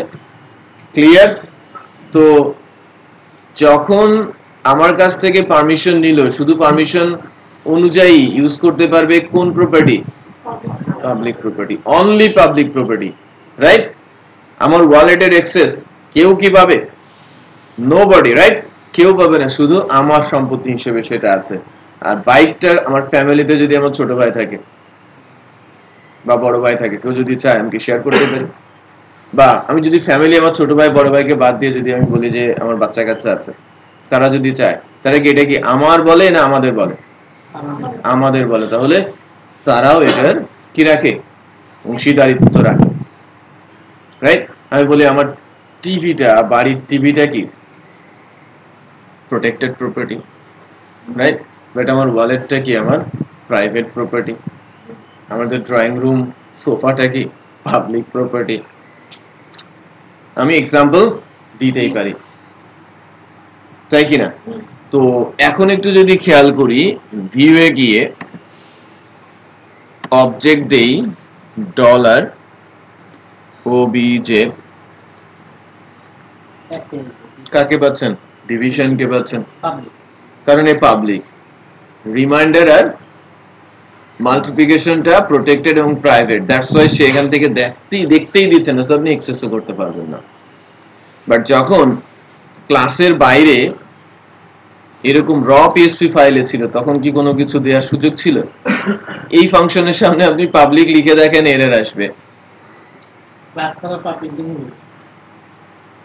খেয়াল করেছেন কি এলোমেলো পরিস্থিতি তৈরি হচ্ছে?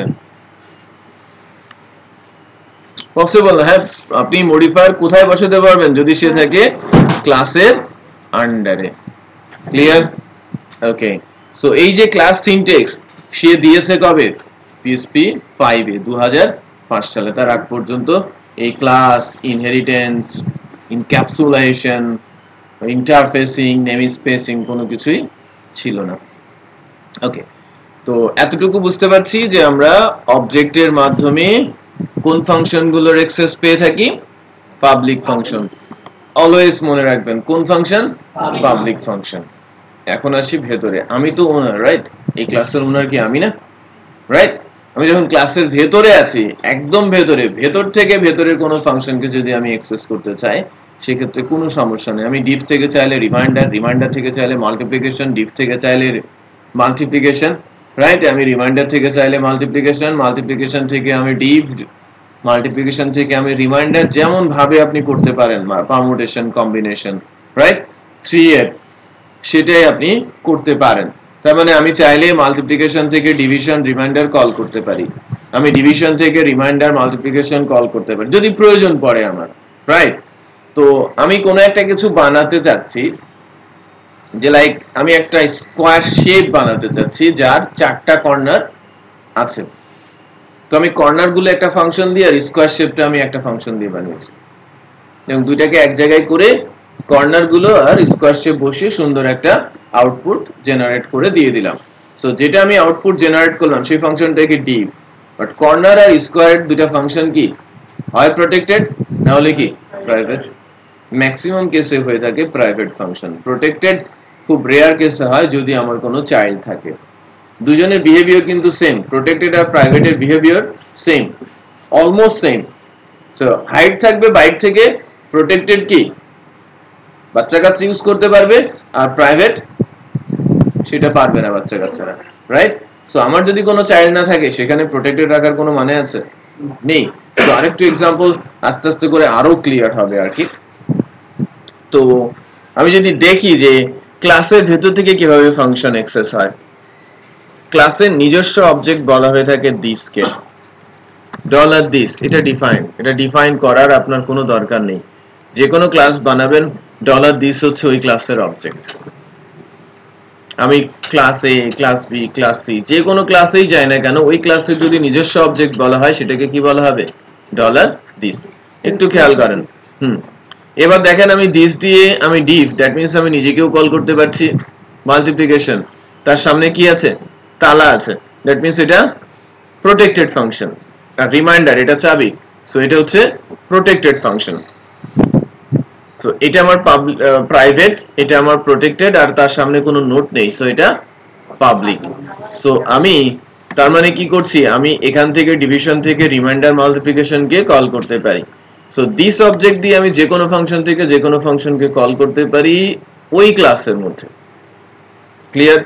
বাট আমি ভিন্ন একটা ক্লাসের ফাংশন কল করতে যাচ্ছি, তো সেক্ষেত্রে ওই নর্মাল প্রসেস, এই প্রসেসটা আগে লিংক করব, অবজেক্ট বানাবো, দেন অবজেক্ট দিয়ে সে যেটা পারমিশন দেয় শুধু তার পাবলিক ফাংশনগুলোরই অ্যাক্সেস পাবো।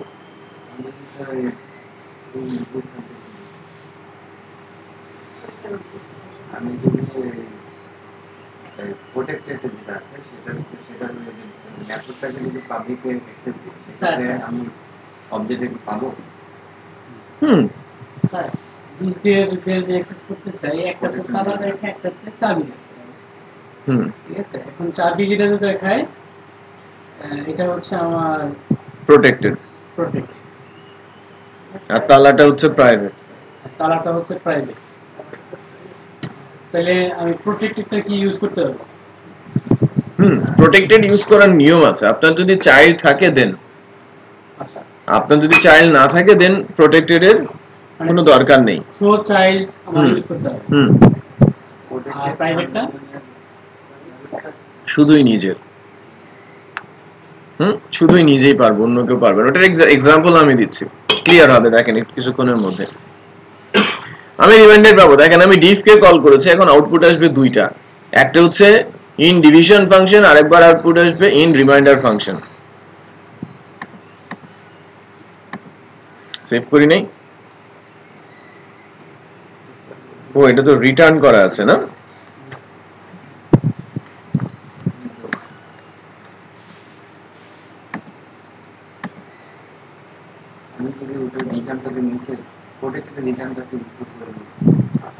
সেটা হবে।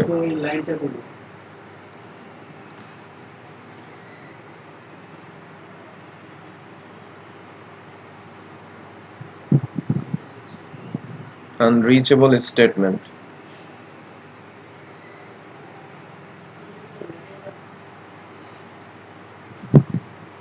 Introduced variable.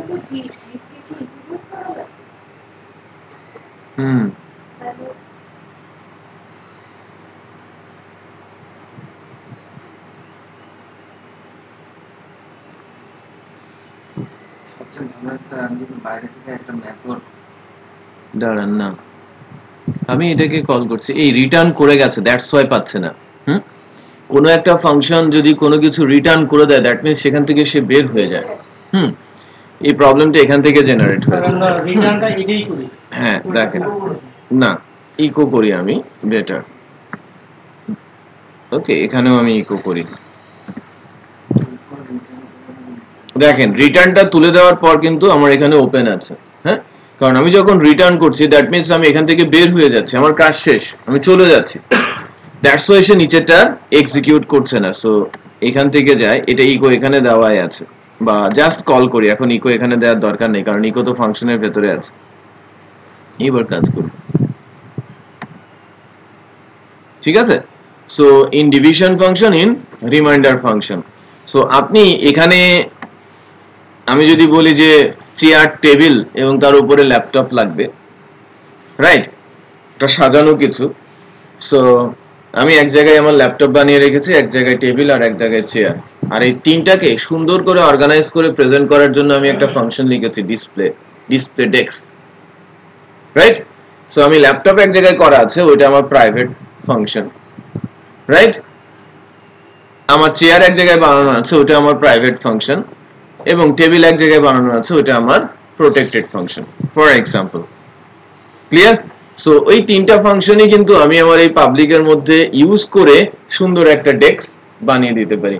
প্রথমে আমি টেবিল বানালাম, টেবিলের উপরে ল্যাপটপ রাখলাম, তার পাশে আমি চেয়ার রাখলাম, সো কমপ্লিট একটা আউটপুট জেনারেট করে দিয়ে দিল কি আমার display desk function. But say use করলো কি তার প্রোটেক্টেড বা প্রাইভেট ফাংশন গুলো, রাইট।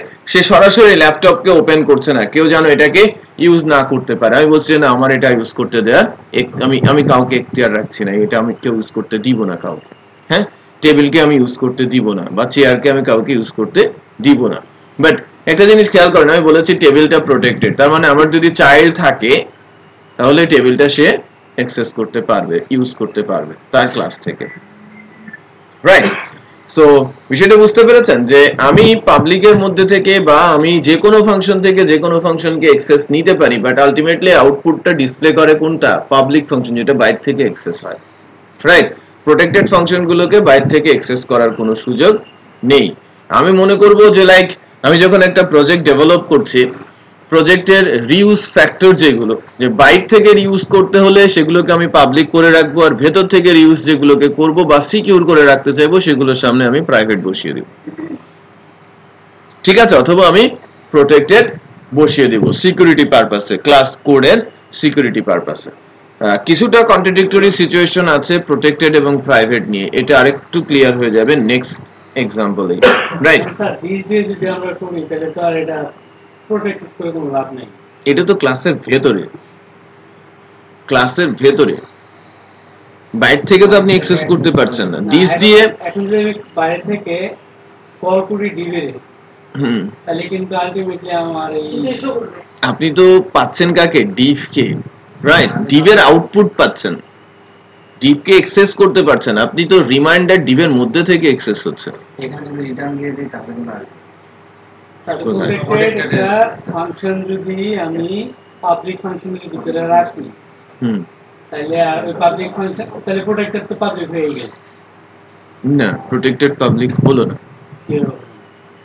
আপনি তার রেজাল্ট ইউজ করছেন, বাট আপনি সরাসরি তাকে অ্যাক্সেস করতে পারছেন না। আমি কি বুঝতে পেরেছি? আপনি কি সরাসরি তাকে অ্যাক্সেস করতে পারছেন বাইরে থেকে, যে কোনো জায়গা থেকে দেখতে পারছেন? দেখতেও পারছেন না। অ্যাকচুয়ালি আমাকে কি আউটপুট দিলে সেটা তো পাবলিকের বিষয়, রাইট। বাট পাবলিক তার ভেতরে কাকে কাকে অ্যাক্সেস করেছে এটা পাবলিকের ইস্যু, মানে ক্লাস ইস্যু। ম্যান্ডেটরি না যে আমার পাবলিক ফাংশন কোন একটা প্রোটেক্টেড বা প্রাইভেট ফাংশনকে ইউজ করবে, বাট ম্যাক্সিমাম কেসে যে প্রাইভেট ফাংশনগুলো তৈরি করা হয় সেই প্রাইভেট ফাংশনগুলো বাইরে থেকে হাইড করার জন্যই তৈরি করা হয়, বাইরের কেউ দেখতে পারবে না। বাট এই ক্লাসের মধ্যে সেটা ইউজ হতেই পারে, আদারওয়াইজ বানিয়ে লাভ কি? আমি ইউজ করবো কোথায়? আমি প্রাইভেট কেন করলাম? আমি আমার ওয়ালেটে টাকা রেখে কি আমি বসে থাকবো? এটা তো আমি ইউজ করবো, তাই না? আচ্ছা, তো এবার আসি, আমি আরেকটা ক্লাস বানাই, তাহলে ক্লিয়ার হবে কনসেপ্টটা। প্রোটেক্টেড এবং প্রাইভেট বুঝবেন।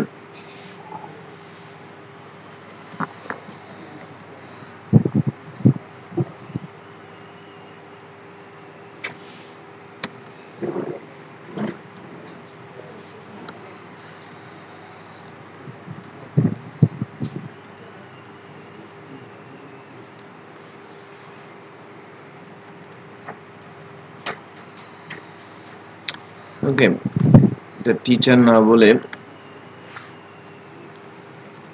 ম্যাথ বলি। ক্লাসটার নাম কি? Math class.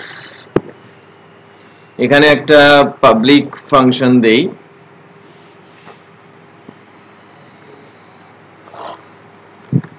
sum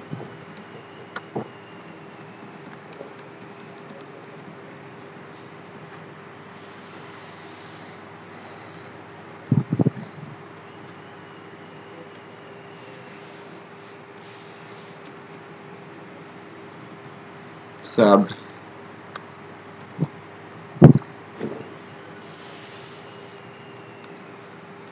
pow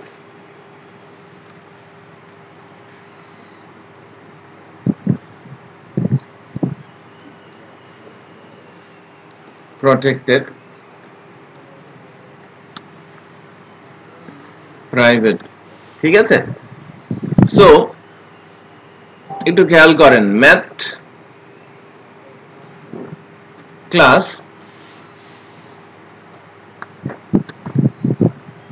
আর আমার student class extend math student extends math student হচ্ছে চাইল্ড ক্লাস ম্যাথ হচ্ছে কি প্যারেন্ট ক্লাস সো এক্সটেন্ডের লেফটে যে থাকবে সে কি চাইল্ড আর রাইটে যে থাকবে সে প্যারেন্ট আমি প্যারেন্টকে এক্সটেন্ড করছি সো ম্যাথকে এক্সটেন্ড করছি তো বেসিক্যালি বিষয়টা কি দাঁড়াবে যে আপনার কোন সম্পত্তির অধিকার আপনার বাবা মা পাবে হবে কোন ধরনের প্রপার্টি আপনার বাবা মা পাবে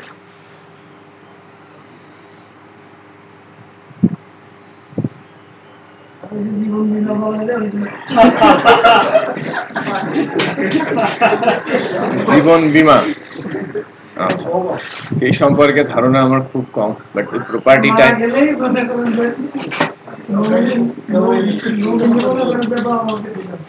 আচ্ছা ওরা পারমিশন দেওয়া লাগে হ্যাঁ তারপরে তো পারমিশন দেওয়া আছে ওখানে রাইট বাট আমি যদি বলি যে নরমাল কনসেপ্টে আমার যে সম্পত্তিগুলোর কথা আমি বলছি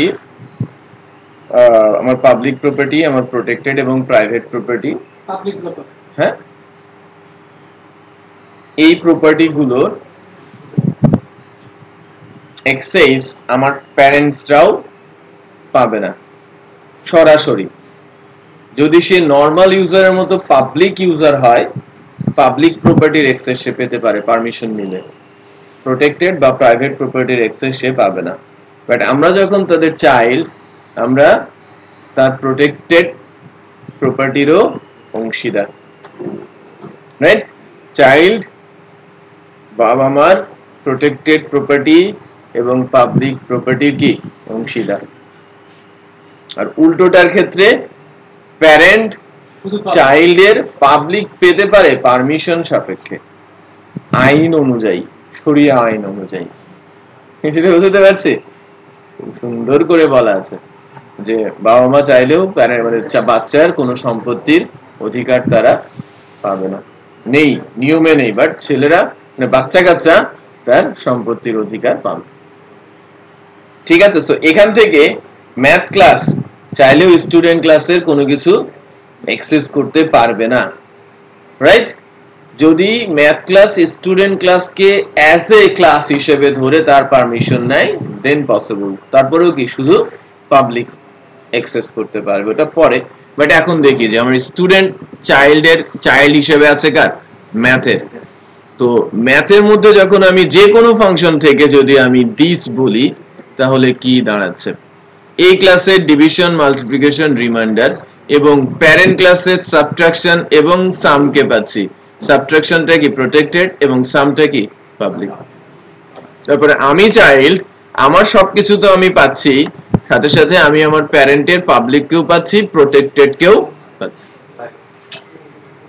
প্রাইভেট কে পাচ্ছি না প্রাইভেট পাওয়ার কোনো সুযোগ কারো নেই নিজের ছাড়া আমি কি বোঝাতে পারলাম হ্যাঁ তার মানে এখন যদি আমি বলি যে এই স্ট্রাকচারে মানে ক্লাস এবং এই যে প্রসেসটাকে আমি বলছি না যে আমি চাইল্ড ক্লাস প্যারেন্টের পাবলিক এবং প্রোটেক্টেড কে অটোমেটিক অ্যাক্সেস করছে এই যে মেথডটা সেটাকে বলা হয় ইনহেরিটেন্স হ্যাঁ চাইল্ড প্যারেন্টের প্রপার্টি গুলোকে ইনহেরিট করছে, কোনগুলোকে? পাবলিক এবং প্রোটেক্টেড গুলোকে। ঠিক আছে? সো এই স্ট্রাকচার অনুযায়ী আমি যে তিনটা ফাংশন লিখেছি, এই তিনটা ফাংশনের সামনে মডিফায়ার বসানো কি ঠিক আছে? নেই। কি ভুল আছে?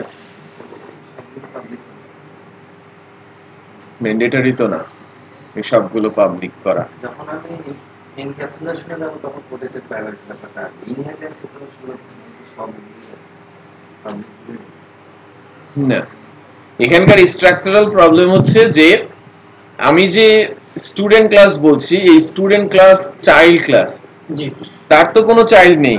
না সো সেই হিসেবে এখানে প্রোটেক্টেড ফাংশন রাখার তো কোনো মানে নেই, যুক্তির মধ্যেই পড়ে না। সো আপনি এই ফাংশনকে হয় আপনি প্রাইভেট করবেন অথবা পাবলিক করবেন। সো প্রোটেক্টেড, যেহেতু আপনি প্রোটেক্টেড করেছেন তার মানে আপনি সিকিউর করতে চাচ্ছেন, বাইরে দেখাতে চাচ্ছেন না। সো আপনার এটা কি হবে? Private function, right?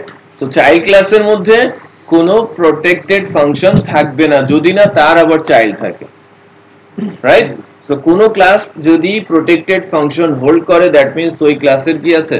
Child class আছে। এটা নরমাল রুলস। আর যদি কোনো প্রোটেক্টেড ফাংশন না থাকে তার মানে কি? সে নিজেই চাইল্ড ক্লাস হয়তো, বা তার কোনো চাইল্ড নেই। ওকে, ম্যাথ কি আমার প্যারেন্ট ক্লাস। এখন একটু খেয়াল করেন, আমি যখন ম্যাথের মধ্যে গিয়ে আমার জাস্ট অবজেক্টটা দিচ্ছি, তখন আমি ছাড়া আমার চাইল্ডের কোনো কিছু পাচ্ছি, যদিও লিঙ্কড কানেক্টেড, বাট আমি কিন্তু কোনো কিছুই পাচ্ছি না। তার মানে পেছনের দিকে যাওয়ার কোনো সুযোগ নেই। ওকে, আপনি সামনেই যাবেন। আপনার যদি প্যারেন্ট থাকে আপনি তাদেরটা পাবেন, রাইট? ইন্টারেস্টিং বিষয় হচ্ছে চাইল্ড গ্র্যান্ড প্যারেন্টের পাবলিকও অ্যাক্সেস পায়। তার মানে দাদার সম্পত্তির অধিকারও সে কিন্তু রাখে, কিছু পার্সেন্টেজ হলেও, তাই কিনা? হ্যাঁ, নিয়ম কানুন যদি কেউ বোঝে সে বলতে পারে, আমরা বুঝি না। ওকে, সো গ্র্যান্ড প্যারেন্ট আপনারা তৈরি করবেন এভাবে, প্যারেন্ট প্যারেন্ট প্যারেন্ট প্যারেন্ট ধরে ধরে আগাবেন, কতদূর অ্যাক্সেস করা যাচ্ছে, কি অ্যাক্সেস করা যাচ্ছে সেগুলো একটু দেখবেন। দ্যাট মিন্স মডিফায়ার গুলো, স্ট্যাটিক বাদে বাকি মডিফায়ার গুলো সম্পর্কে পড়াশোনা করে, ক্লাস কি, অবজেক্ট কি, ইনহেরিটেন্স কি এবং ওপি বিষয়টা কি। প্যারেন্টস কি আসলে করতে পারবে না, প্যারেন্টের কোনো সুযোগ নেই, কোনো সুযোগ। সে নরমাল আমার পারমিশন নেই আমার অফিসে আসবে, না, কোনো কিছুতেই কোনো কাজে আসবে না, কোঠাও কাজে আসবে না। হ্যাঁ, এখানে কোঠা নেই, কোঠা পদ্ধতি বিলুপ্ত। ঠিক আছে, সো আজকে এই পর্যন্তই।